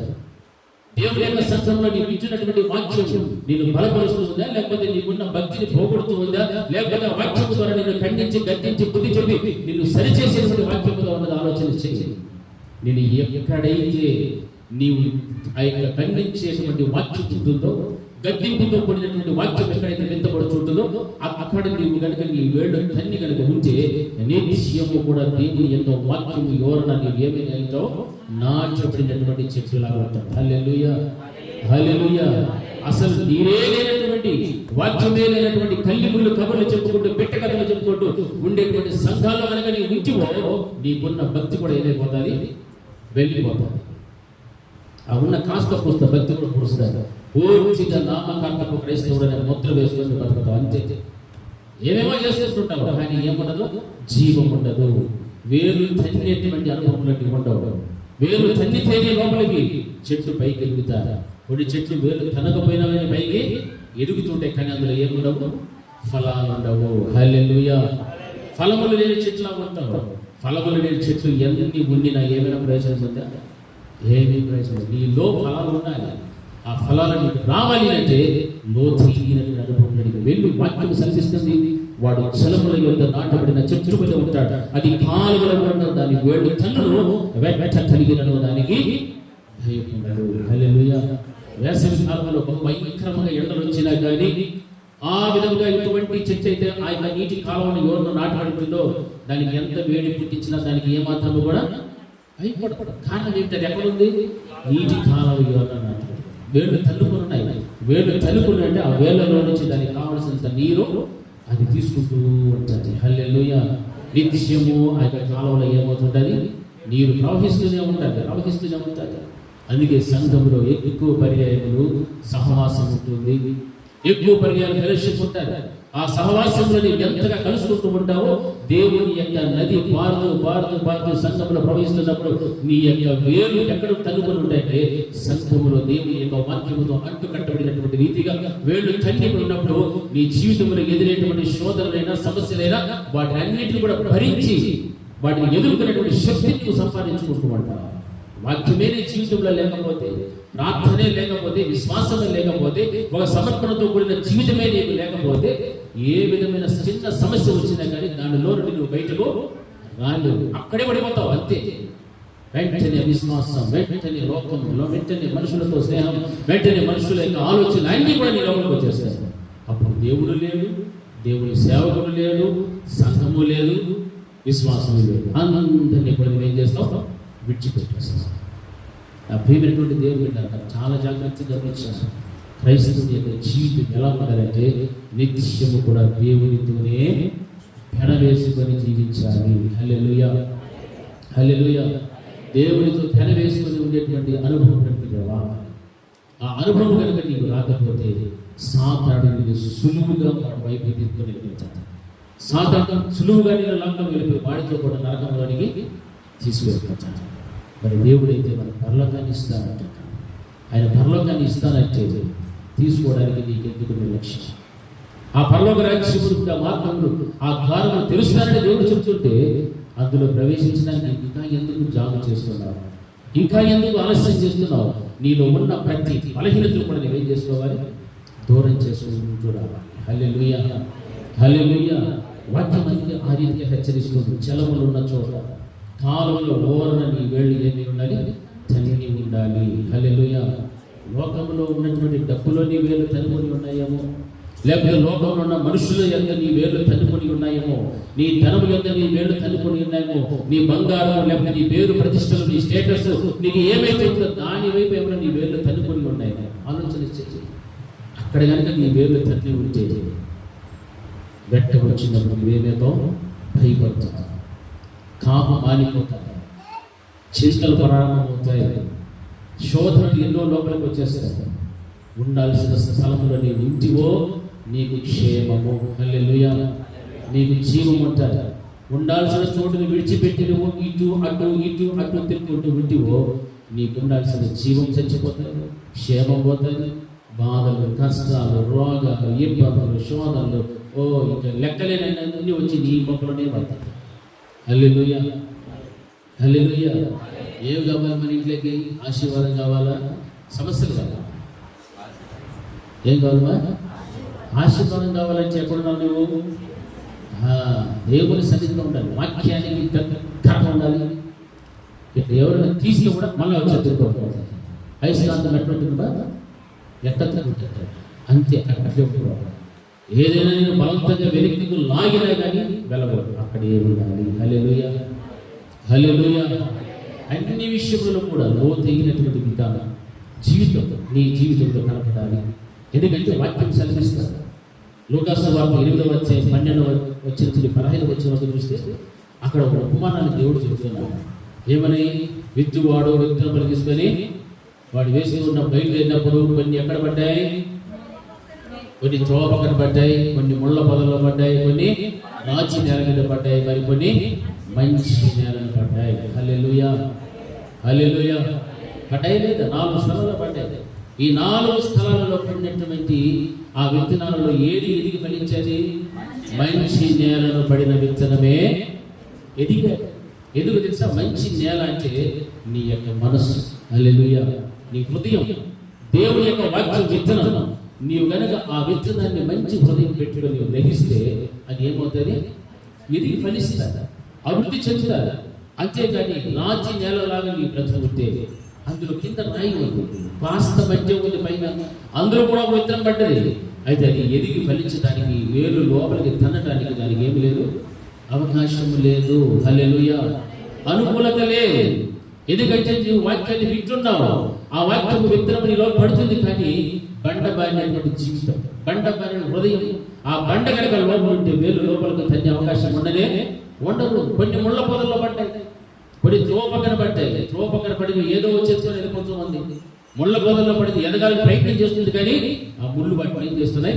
అణిచి వేస్తున్నాయి. లోక సంబంధమైన ఐహిక విచారములు, దేహ సంబంధమైన కార్యాలు, ఇచ్చలు, ఇవన్నీ కూడా ఒక మనిషిని ఆ వ్యక్తి విన్న వాక్యములో ఎదగనింప చేయకుండా అణిచి వేస్తూ ఉన్నాయి. హల్లెలూయా.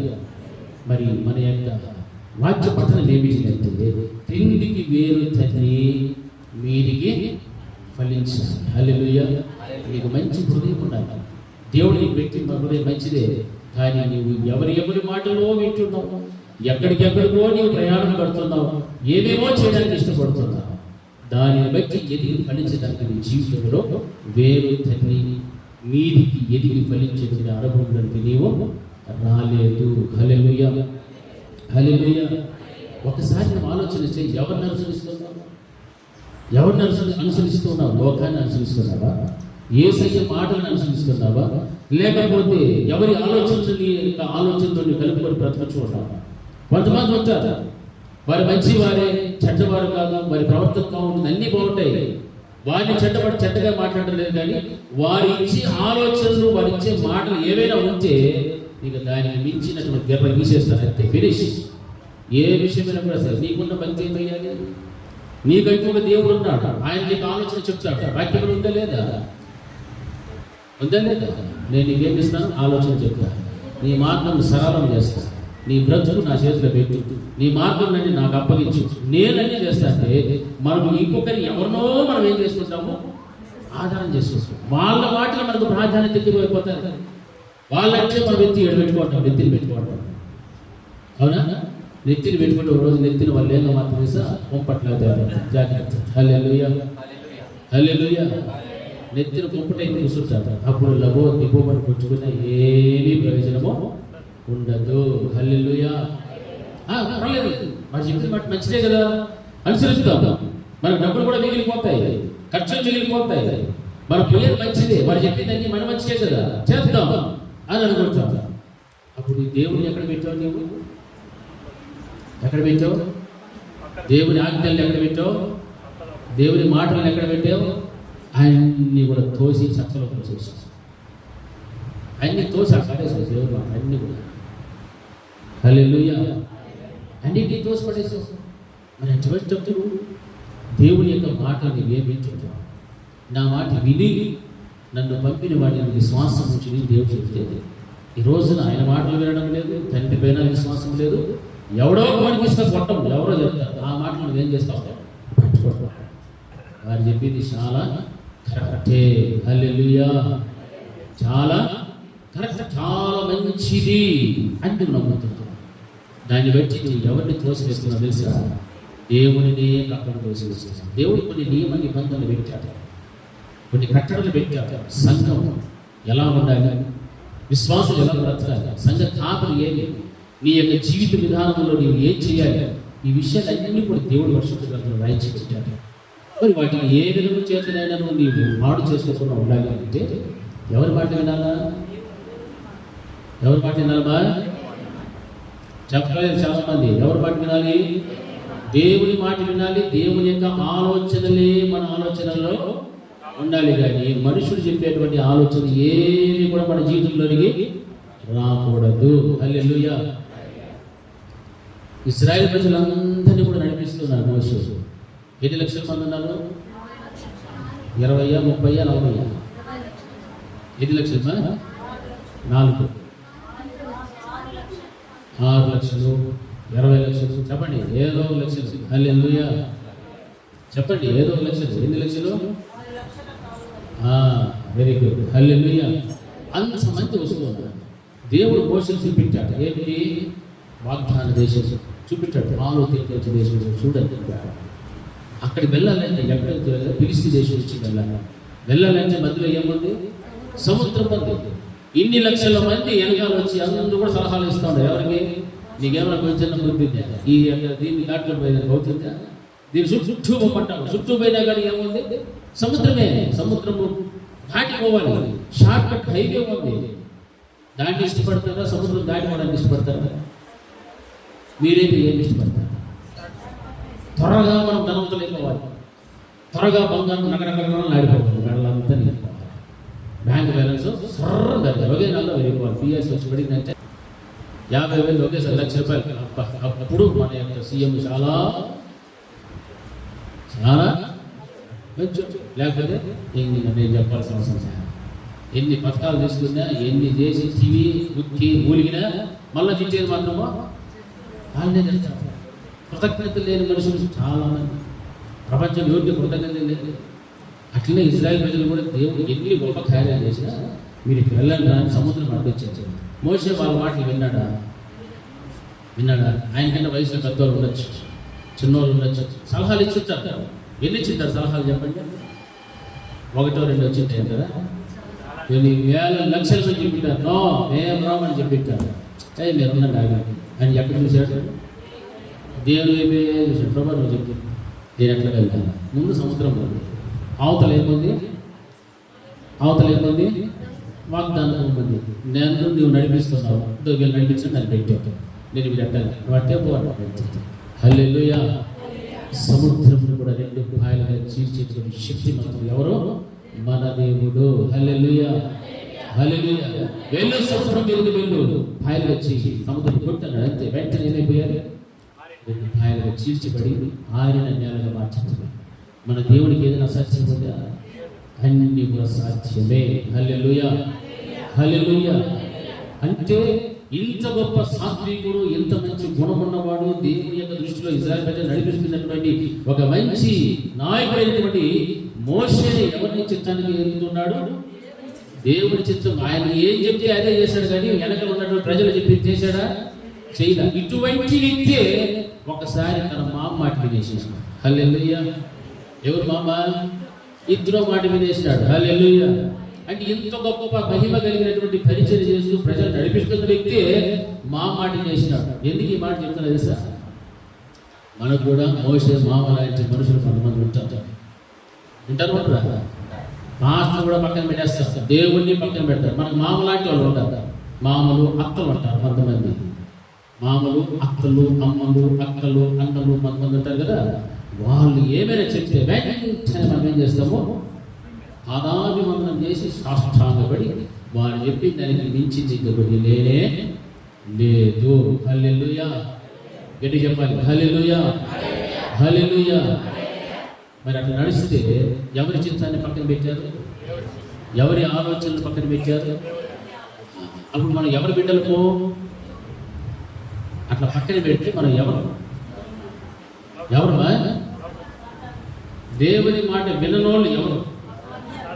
అంతే సింపుల్. సైతాన్ పెట్టాడు. వేరే ఆన్సర్ లేదు. ఒకటి దేవుని బిడ్డ, రెండోది దైవ బిడ్డ. నువ్వు దైవ బిడ్డగా ఉండాలంటే వాళ్ళు మాట్లాడచ్చు, దేవుని మాట్లాడితే దేవుని బిడ్డవచ్చు. ఇప్పుడు చెప్పండి, దేవుని బిడ్డలు ఎంతమంది ఉన్నారు ఇక్కడ? అన్ని దయ్యాలే. ఎన్ని దయ్యాలు? నేను బాగా సువార్త చెప్తున్నాను. ఓ మై గాడ్, హల్లెలూయా. అంటే సంఘాలలో దేవుని బిడ్డల కంటే దయ్యం బిడ్డే చాలా మంది ఉంటారంటే కళ్ళ దయ్యాలు ఉన్నాయి అని అర్థం. అవునా? మీరు నేను చెప్పడం లేదా? దేవుని బిడ్డలు ఎవరంటే చేతులు మిగిలిన వాళ్ళంతా ఉంటే దేవుని బిడ్డగానే ఉండాలా, లేకపోతే దైవ బిడ్డగానే ఉండాలి. హల్లెలూయా. మనము కొన్ని పర్యాయాలు మోషేకు మామగారైనటువంటి ఇత్రో లాంటి మామలు అత్తలు ఉంటారు. కొంతమంది అక్కలు, చెల్లెళ్ళు, అన్నలు, తమ్ముళ్ళు ఉంటారు. వాళ్ళకి ఇచ్చే ప్రాధాన్యతను బట్టి మనకు దేవుని ఆలోచనలు పక్కన పెట్టి భ్రష్టత్వములు అడిగి వెళ్ళిపోతాం. వేరు కిందికి తల్లి మీదికి ఎదిగి ఫలించలేనటువంటి దౌర్భాగ్య పరిస్థితులను వెళ్ళిపోతాడు. జాగ్రత్త, ఇది గుర్తుపెట్టుకోవాలి. మన వేలు లోపలికి తల్లితే ఇట్లాంటి మామలు, అత్తలు మనకి ఎవరు అవసరమే లేదు. ఎందుకంటే దేవుడిని జ్ఞానం ఇచ్చినాడు, వివేచన ఇచ్చినాడు, అన్ని ఇచ్చాడు. యెహోవా యందు భయము భక్తి కలిగి ఉండడం దేనికి మూలము? జ్ఞానమునకు మూలము. ఆయన శాస్త్రములను అనుసరించువారు మంచి వివేకము కలిగి ఉందురు. హల్లెలూయా. ఆ వివేకము, ఆ జ్ఞానము నీకు లేకపోతేనే నువ్వు ఇంకొక దగ్గరికి వెళ్ళి ఆశ్రయిస్తావు, ఇంకొకరిని సలహా తీసుకొస్తావు. ఆ సలహాన్ని బట్టి నీకున్న భక్తి పోగొట్టుకుని భ్రష్టత్వములు అడిగి వెళ్తావు. హల్లెలూయా, హల్లెలూయా. ఎట్లా వెళ్తాం భ్రష్టత్వములు అడిగి అంటే? దేవుని మందిరంలోని ఒక విశ్వాసి, ఆ విశ్వాసిగా ఉన్నటువంటి నీకైనా నీ కుటుంబానికైనా దేవుడు ఒక కాపరిని పెట్టాడు. ఆ కాపరి నేనేం చేస్తుంటాడు? నీ యొక్క ఆత్మ దీపము ఆరిపోకుండా ఆయన ఏం చేస్తుంటాడు? నిత్యము కూడా వెలిగించడానికి ప్రయత్నం చేస్తూ ఉంటాడు. దేవుని యొక్క చిత్త ప్రకారంగా, దేవుని యొక్క సంకల్పము చొప్పున, దేవుని యొక్క ఆలోచన చొప్పున నేను నడిపిస్తూ వాక్యములో బలపరుస్తూ, ప్రార్థనా జీవితంలో, వాక్యపు అనుభవంలో లోతైనటువంటి స్థితిలో తీసుకెళ్ళడానికి ప్రయత్నం చేస్తూ ఉంటాడు. ఇది దేవుడు నీకున్న సంఘానికి కాపరికి ఉన్నటువంటి ఆ యొక్క సహవాసం ఈ రీతిగా ఉంటాడు. ఈ విధముగా దేవుడు ఎందుకు చేశాడంటే, ఆ రోజున ఇశ్రాయేలు ప్రజలలో ఉన్నటువంటి 12 గోత్రముల వారిని దేవుడు ఆశీర్వదించినాడు. ఆశీర్వదించి వాగ్దాన భూమిని చూపెట్టి ఆ యొక్క 11 గోత్రముల వారికి దేవుడు ఏమి ఇచ్చాడంటే, భూమిని అంతటిని కూడా సమంగా పంచిపెట్టాడు. ఒక్క గోత్రాన్ని మాత్రం దేవుడు పక్కన పెట్టాడు. ఎవరి గోత్రము? లేవి గోత్రం. ఆ లేవి గోత్రము తమ్ము తాము ప్రతిష్ఠించుకున్నారు కాబట్టి వారిని దేవుడు ప్రత్యేకంగా మలుచుకొని ఎన్నుకొని పక్కన పెట్టి వీరికి రావాల్సినటువంటి వాటాను కూడా ఎవరు పనిచేశాడు? మిగిలినటువంటి 11 గోత్రాలు పనిచేశారు. ఏ ప్రభు మాకు కళ్ళ పెట్టున్నారు, మా కూడా నీకు అవసరం లేదు. ఉన్నటువంటి భూభాగం అంతా ఎవరికి చేశారు? మిగిలినటువంటి 11 గోత్రాలు పనిచేశారు. నీవు చేయవలసిన పని ఏమిటి తెలుసా? నీవు నా మందిరంలో, హల్లెలూయా, హల్లెలూయా, నీవు నా మందిరంలో ఉండు. ఆ యొక్క దేవుడి యొక్క మందిరంలో చేయవలసిన పనులు ఎన్నో ఉన్నాయి. ధూప వేదికలు ఇవన్నీ చేయాలి.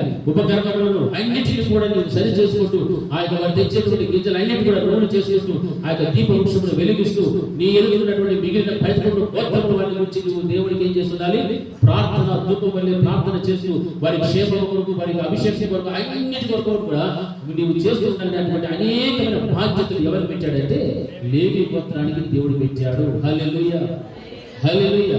ఆ లేవి గోత్రములకు పెట్టిన బాధ్యతలు దేవుడు చెప్పిన తర్వాత మిగిలి ఉన్నటువంటి మిగిలిన 11 గోత్రముల వారికి దేవుడు చెప్పిన మాట ఏంటంటే, ఇదిగో మీరు పండించినటువంటి పంటలన్నిటిలో మీ రాబడి ఏముందో వాటన్నిటిలో కూడా 90% లేదని అన్నాడు. 10% ఎవరికి ఇవ్వాలి? లేవీయులకు ఇవ్వాలి. హల్లెలూయా. సూది మొన నిలవటానికి కూడా దేవుడు స్థలం ఇవ్వాలి. ఎవరికి? లేవీయులకు ఇవ్వలేదు. వారికి వేరే వ్యాపారం ఏదైనా ఉందా? లేదు. అలా చెప్పి నువ్వు ఎవరికి బాధ్యత పెట్టాడు? మిగిలిన 11 గోత్రముల వారికి లేవీయులను పోషించేటువంటి ఆ యొక్క బాధ్యతను వారికి దేవుడు పెట్టాడు. హల్లెలూయా, హల్లెలూయా. ఈ విషయాలన్నీ కూడా మనం గమనిస్తూ వస్తే నిజంగా దేవుడు చెప్పిన ప్రతి మాట, ప్రతి ఆలోచన కూడా చాలా చాలా జ్ఞానయుక్తంగా దేవుడు రాయించి పెట్టాడు. ఎందుకు మనము దేవుడి సేవకులకు దశంభాగం ఇవ్వాలి అని మన ప్రశ్న వస్తుంది. నీకే దశంభాగం, మేము వేరే వాళ్ళకి ఇస్తాం. దశంభాగం ఇంకోరికి ఇస్తాం, వాళ్ళకి ఇస్తాం. దశంభాగాన్ని రూట్లు తిరుగుతూ ఉంటారు. ఇది దీన్ని తీసుకుని దానికి, దాన్ని తీసుకుని దాంట్లో దీంట్లో దేవుడు చెప్పాడు లేవీయులకు ఏమి లేదు, సూది మొన నిలవటానికి కూడా లేదు. అటువంటిప్పుడు 90 భాగాలు మీరు 10 భాగం తీసుకుని ఎవరికి ఇమ్మన్నాడు? లేవీయులకు ఇవ్వండి. వారు మీకోసం ఏం చేస్తున్నారు? ప్రార్థన చేస్తున్నారు. మీకోసం ఉపవాసం ఉంటారా? మీకోసం కన్నీరు కారుస్తున్నారా? మీ అభిషేకం కోసం, మీ రక్షణ కోసం, మీ విమోచన కోసం, మీకున్నటువంటి ప్రతి సమస్యల కోసం నిత్యం కూడా ప్రత్యక్ష గుడారంలోకి వెళ్ళి వారి ద్వారా దేవుని యొక్క పదార్చన మొరపెడుతూ కనిపెడుతూ ఉన్నారు. హల్లెలూయా. దానికి బదులుగా మీరు వారికి జీతముగా ఇవ్వాల్సినది ఏమిటంటే మీ యొక్క రాబడి అంతటిలో కూడా 10వ భాగాన్ని తీసుకువెళ్ళి అక్కడ మీరు సమర్పించుకోవాలి. హల్లెలూయా. అంతే కానీ వేరే రూట్లు ఏమైనా చెప్పాడా దేవుడు? చెప్పాడా?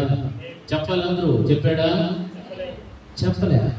మరి ఎందుకు ఆ విధంగా చేస్తున్నారంటే మోషేకు లాంటి మామలు, అక్కలు కొంతమంది ఉంటారు కదా, వాళ్ళు చెప్తారు, కొన్ని ఆలోచనలు ఇస్తారు, పనికి మారిన దరిద్రపు ఆలోచన చెప్తారు. ఈ విధంగా చేద్దాం, ఆ విధంగా చేద్దాం, అది చేద్దాం, ఇది చేద్దాం అని చెప్తారు. అటువంటిప్పుడు దేవుని యొక్క ఆజ్ఞను ఏం చేసిన వ్యక్తివి? ఏం చేసావు? చెప్పాలి. అతిక్రమము. హల్లెలూయా. అతిక్రమిస్తే దానికి వచ్చే జీతం ఏమి?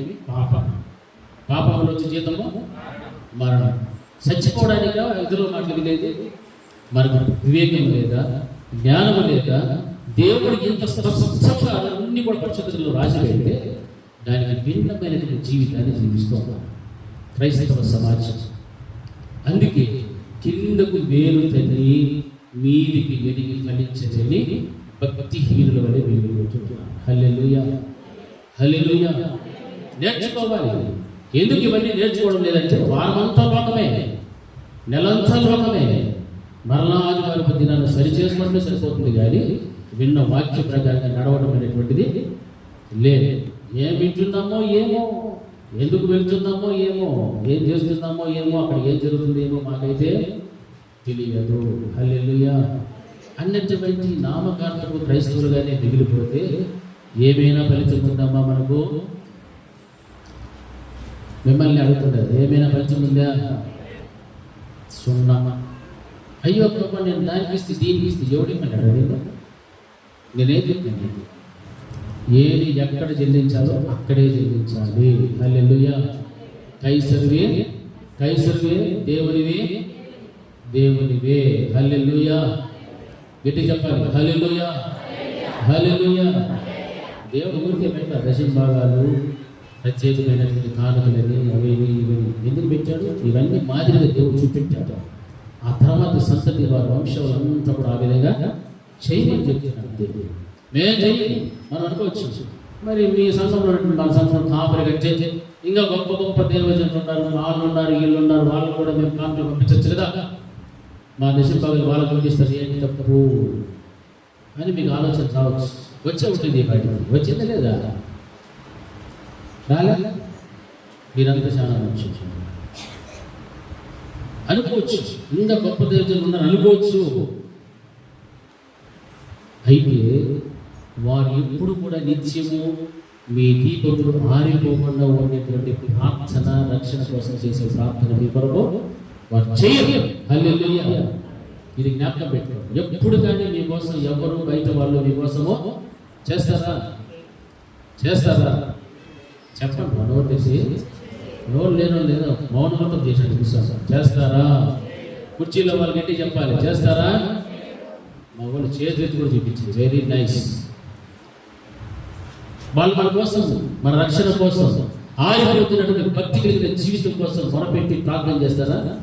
చేయరు. ఎవరైతే నువ్వు ఏ సంఘంలో అయితే నాటిపడి ఉన్నావో, ఏ సంఘంలో ఏ సంఘ కాపరి అయితే నీవు ఉన్నావో, ఆ సంఘ కాపరి ఒక్కడిగా తెలుస్తుంది నీ యొక్క ఆత్మీయ జీవితం ఎటువంటిదో. ఎందుకంటే నీ పైన ఉన్నవారు లెక్క ఒప్ప చెప్పవలసిన వారై ఉన్నారు. హల్లెలూయా. వాక్యములో ఉందే, నేను చెప్తున్నదేమో ఈ మాట ఉంది. మీ పైన లెక్క గొప్ప చెప్పవలసిన వారు, మీ పైన నాయకులు అంటే సంఘ కాపరులు. మీ పైన ఏం చెప్పాలి? దేవునికి ఒక రోజున లెక్క చెప్పాలి. ఏసం అడుగుతాడు, ఒరే ఎంతమంది నీకు దశభాగాలు ఇస్తారు? కరెక్ట్గా చెప్పుకున్నాడు. అప్పుడు నేను తడుముకుంటా, పేపర్లు తీసుకుంటాను. ఏంటి అన్ని ఖాళీ పేపర్లు ఉన్నాయి, పేర్లు ఉన్నాయి కానీ ఖాళీ పేపర్లు ఉన్నాయి అనుకో. ఆ లెక్క నేను చెప్పాలా వద్దామా? చెప్పాల్సిందే. నువ్వు దశభాగం కరెక్ట్గా ఇస్తే, కరెక్ట్గా ఇచ్చింది ప్రభా, కరెక్ట్గా ఇచ్చినాడు నాయన అని చెప్తా. నువ్వు ఎగరగొట్టేసి అప్పుడప్పుడు ఇస్తావు, అప్పుడప్పుడు జ్ఞాపకం తెచ్చుకుంటావు, కొంచెం గిల్లి లేకపోతే ఇంకో దానికి వేసేసి, దీన్ని తీసి దానికి వేసేసి, అది కూడా నేను చెప్పాల్సింది. అవునంటారా కాదంటారా? మీకోసం నేను అబద్ధం ఆడడానికి అవకాశం ఉందా? ఉంటే తందరు దేవుడు యాడిచ్చినారా? చూపించాడు. మీకు దేవునికి మధ్య అడ్డుగా నిలబడేటువంటి వాడు తెలుసా? మీ సంగతి. హల్లెలూయా. హల్లెలూయా. నీ సంఘ కాపరి నీ రక్షణ కోసం, నీ క్షేమం కోసం, నీ ఆరోగ్యం కోసం, నీ సమస్యల కోసం, అన్నిటి కోసం కూడా దేవునికి మధ్య నిలబడి, అడ్డుగా నిలబడి మోకాళ్ళని ప్రార్థించే వ్యక్తి ఎవరంటే నీ సంఘ కాపరి ఒక్కడే. అందుకే నీ యొక్క రాబడి అంతటిలో కూడా నీ సంఘ కాపరికి దశమ భాగాన్ని తీసుకొచ్చి ఇవ్వాలి. హల్లెలూయా. గట్టిగా హల్లెలూయా. హల్లెలూయా. ఓ సేవకుడు చెప్తున్నాడు, నేను ఎవరి ఇంటికి వెళ్ళకపోయినా, కానుకలు పట్టకపోయినా ప్రతి వారు కూడా దశభాగం తీసుకొని పడేస్తారు. అందరూ కూడా కానుకలు తీసుకొచ్చాడు పడేస్తారు. ఎందుకు తెలుసా? వారు కిందికి వేరు తల్లి మీదికి ఎదిగి ఫలించాలి అన్న ఆలోచన వాళ్ళకుంది కాబట్టి. అయ్యో మేము ఎదిగి ఫలించాలి కానీ వేర్లు మాత్రం మాకు గుర్తు, మేము లోపలికి వెళ్ళాము అని అనుకుంటూ అందులో ఫలములు లేని చెట్టుగా నిలబడతారు. ఇది జ్ఞాపకం పెట్టుకో. లోక దృష్టిలో నువ్వు కనిపిస్తుంటావు, బల్లే ఎదిగిందబ్బా చెట్టు అనుకుంటావు. ఆ చెట్టుకి ఏముండవు? ఫలాలు ఉండవు. ఆకులు తప్ప ఫలాలు ఏమి కూడా ఉంటాయా? చూడడానికి రెపరెపరాగా ఉంటుంది. అంటే ఓహో గాలి వస్తే ఎట్లా పోతా ఉంటుంది. ఫలాలు ఉన్న చెట్టు ఊగింది ఎప్పుడైనా చూసినా? ఎప్పుడైనా ఊగుతుందమ్మా ఫలాలు ఉన్న చెట్టు? ఓగదు. ఎందుకు? చెట్టు నిండా ఫలాలు, బరువు, ఎంత గాలి వచ్చినా అక్కడనే ఉంటుంది. నిండుకుండా అరకుండా తొలికేది ఈటికి అంటే తాటగా ఉంటుంది.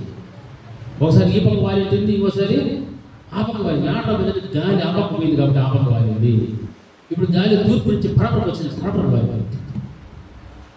ఇది కాదు అంటే ఫలాలు లేని బతుకు. ఫలాలు లేని జీవితము ఎంత జీవించినా ఒక రోజున అగ్ని గంధకంలో వేయబడటానికి తప్ప పక్కలో చేర్చబడటానికి అవకాశము లేదు. హల్లెలూయా. హల్లెలూయా. అర్థమవుతుందా నా మాటలు? ఇంకొక నాకంటే గొప్ప సేవకులు మీరు ఇవ్వాలి అని అనుకుంటే మీ ఆత్మల రక్షణ కొరకు మాటపడేటువంటి పని వారికి లేదు. హల్లెలూయా. కొంతమంది ఉంటారు త్రోవల చెట్టు ఎట్లుంటుందంటే బాగా ఫలాలు వస్తూ ఉంటాయి, బాగుంటుంది. త్రోవలో ఉన్న చెట్టుకి కాపుదల ఉంటుందా? మీరు చెప్పండి, ఉంటుందా? దారిలో ఒక చెట్టు ఉందండి, ఆ చెట్లు బాగా కాయలు కాస్తారు, మంచి పండ్లు ఉన్నాయి. దానికి ఏమన్నా కాపలా ఉంటేనే కదా అది కాపాడబడుతుంది. కాపలా లేని దాని గురించి ఏం చెప్తారు సార్? ఒకసారి ఆ సిస్టర్ ఏమడుతుందంటే, ఓ మా పాస్టర్ మధ్య రావడం లేదు. ఎందుకు వెళ్తే నాకు మా పాస్టర్కి ఏం లేవో మాటలు లేవు. హల్లెలూయా. ఏం లేవు? మాటలు లేవు. కాబట్టి మరి చర్చి పోవట్లే. కాకపోతే దేవుడి యొక్క మహాకృపను బట్టి చాలా మంది దైవ సేవకులు మా ఇంటికి వస్తూ ఉన్నారు. వెరీ నైస్, హల్లెలూయా. ఎంతమంది వస్తున్నారు? చాలా మంది వస్తారు. ఎందుకు చేస్తున్నా? ఆడేముండే చెట్టుకి ఫలాలు ఉన్నాయి. ఎవడైనా వచ్చి కోసుకొని పోతాడు. దావలో ఉండే చెట్టుకి దీనికి ఒక కంచి లేదు, ఒక తోట లేదు, ఒక సంఘం లేదు, ఒక స్థిరత్వం లేదు, ఏం లేదు. కాబట్టి ఈ చెట్టు ఫలభరితమైందే. కానీ ఈ చెట్టు ఉన్న ఫలాలు ఎవడెవడో కోసుకొని పోతాడు. ఎప్పుడంటే ఎప్పుడు వచ్చి కోసుకొని పోతాడు. ఏమైనా ప్రయోజనం ఉంది చెట్టుకి? సరే, చెట్టుకి ఎప్పుడైనా వచ్చి ఫలాలు ఏమైనా కోసుకుంటే ఏమి చెట్టు నీగా అని అడుగుతాడు. సరే, ఆ చెట్టు ఎండిపోయే పరిస్థితికి వస్తా నీళ్ళు పెట్టా నాగా.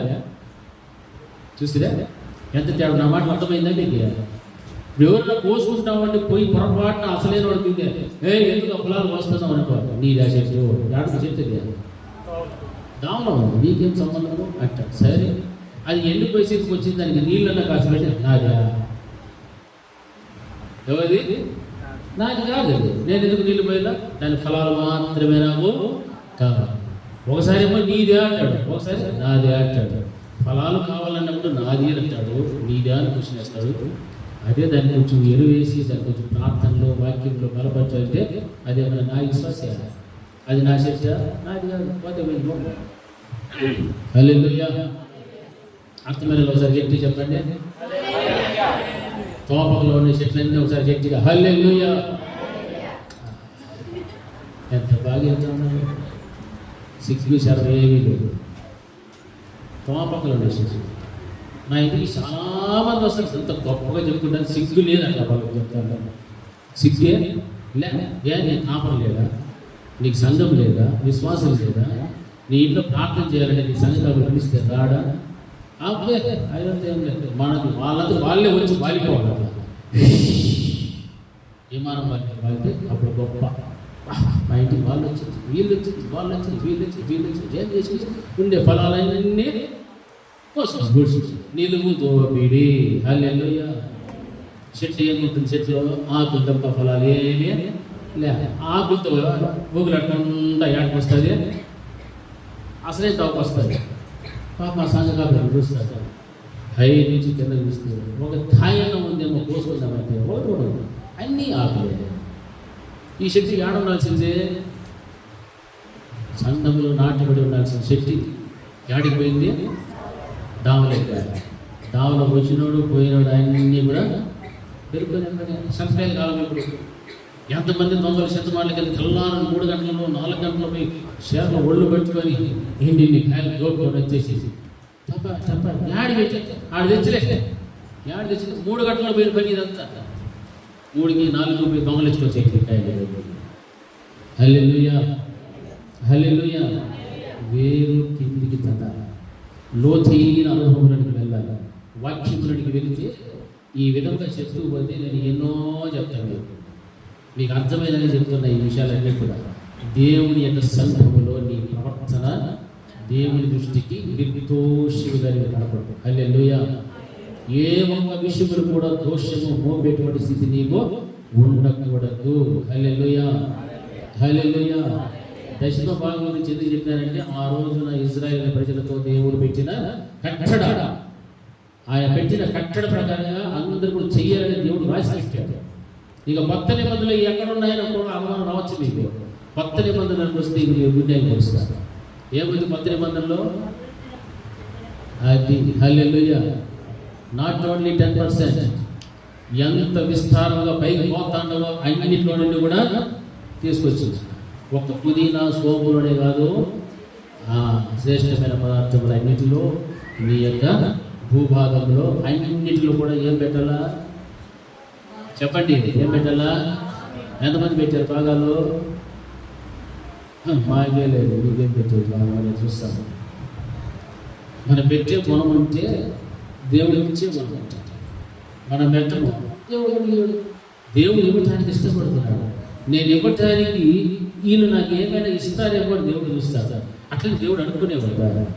మన బుద్ధిని చూసేవాడు దేవుడు. హల్లెలూయా.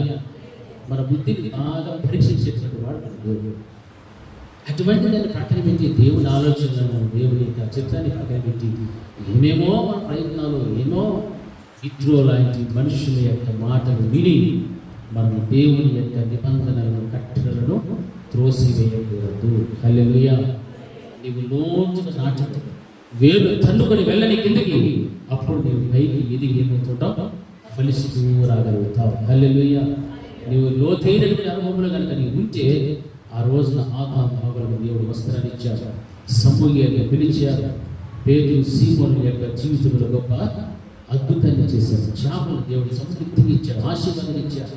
ఇంట్లో అనేక మంది దీవించినట్టుగా అంత ఆ యొక్క వారు ఉన్న పడవలు కూడా పిగిలిపోతారు, బలాలన్నీ కూడా అంత గొప్ప తీవ్రకరంగా దేవుడి కార్యం చేశాడు. ఈ రోజున లోతైనటువంటి అనుభవంలోనికి వెళ్ళకుండా ఎవరి మాటలో వింటూ వెళ్ళిపోతున్నావు, ఎవరినో నీవు అనుసరిస్తూ ఉన్నావు, దేవుడిని నీవు పక్కన పెడుతున్నావు. కాబట్టి దేవునికి ఇచ్చే విషయంలో, ఇవ్వవలసిన విషయంలో, వాక్యపు విషయంలో, ప్రార్థన విషయంలో, విశ్వాస విషయంలో, సమర్పణ కలిగిన జీవితం విషయంలో అన్నిటిలో కూడా ఏమైపోతున్నావు, తప్పిపోతూ. హల్లెలూయా. విజయ చెప్పాలి. హల్లెలూయా. అలా తప్పిపోయి ఇంకా ఎంత కాలము నీ బ్రతుకులు పాడు చేసుకుంటాడు. దేవుడు అన్నీ ఇచ్చినాడు, మంచి జ్ఞానం ఇచ్చినాడు, వివేకం ఇచ్చినాడు. దేవుడు అంటే ఏంటో నీకు తెలుసు, దేవుని మాటలు వినాలని నీకు తెలుసు.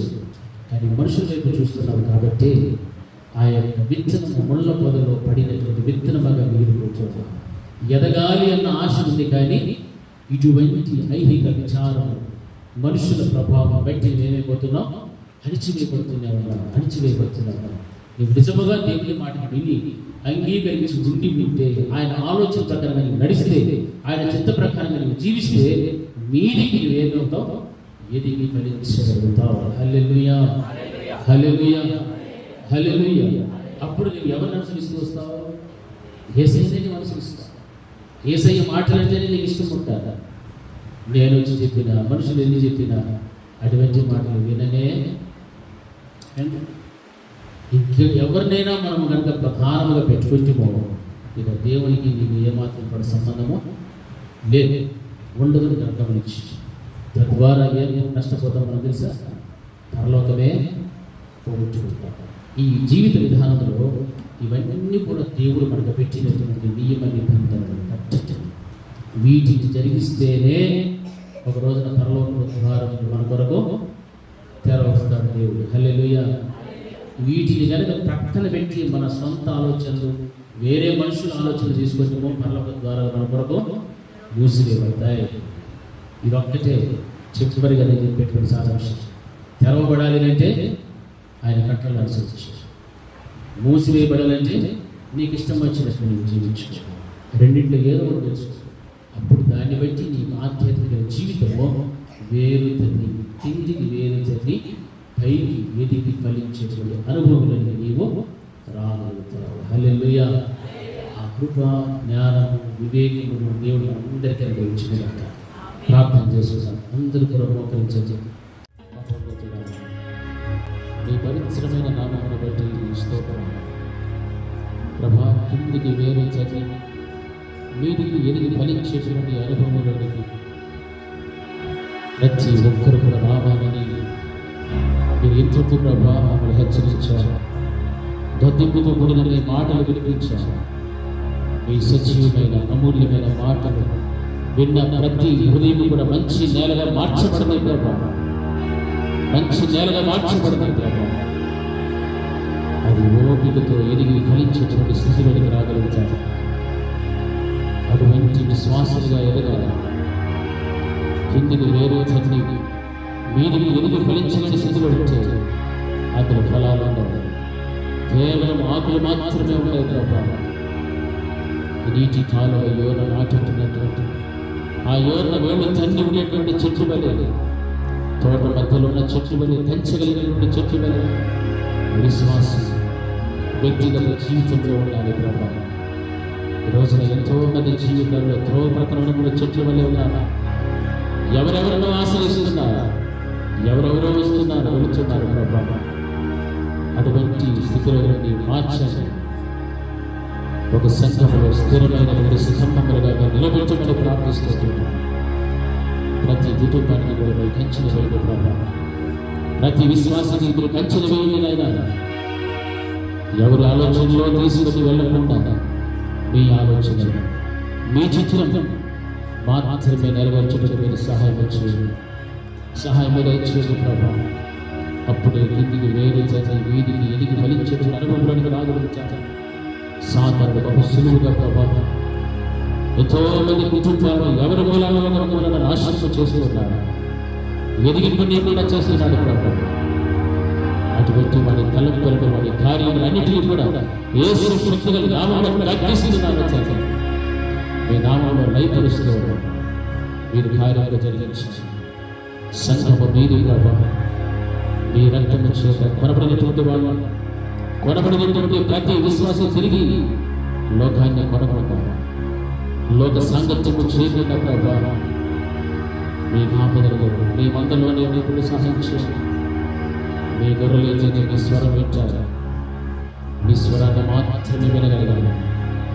అటువంటి మంచి గొర్రెలలో చూపెట్టండి. విత్తబడిన వాక్యం ప్రతి హృదయ అంతరంగంలో కూడా ఫలించే సహాయం చేయాలి. యేసు నామములో ప్రార్థిస్తున్నాను తండ్రి, ఆమేన్, ఆమేన్. నా ప్రాణమా యెహోవాను స్తుతించు, నా అంతరంగమున సమస్తమైన పరిశుద్ధ నామమును స్తుతించు.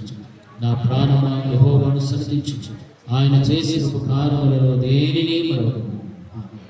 మన తండ్రి అయిన దేవుని ప్రేమ, కుమారుడైన యేసుక్రీస్తు యొక్క కృప, పరిశుద్ధాత్మని యొక్క అన్యోన్య సహవాసం ఇప్పుడు ఎల్లప్పుడూ నిత్యం నిరంతరం సదాకాలం ఆయన కృపా సమాధానం మనకు, మన కుటుంబములకు, అనారోగ్యముతో ఉన్న బిడ్డలందరికీ తోడే నడిపించునుగాక. ఆమేన్. అందరికీ వందనాలు.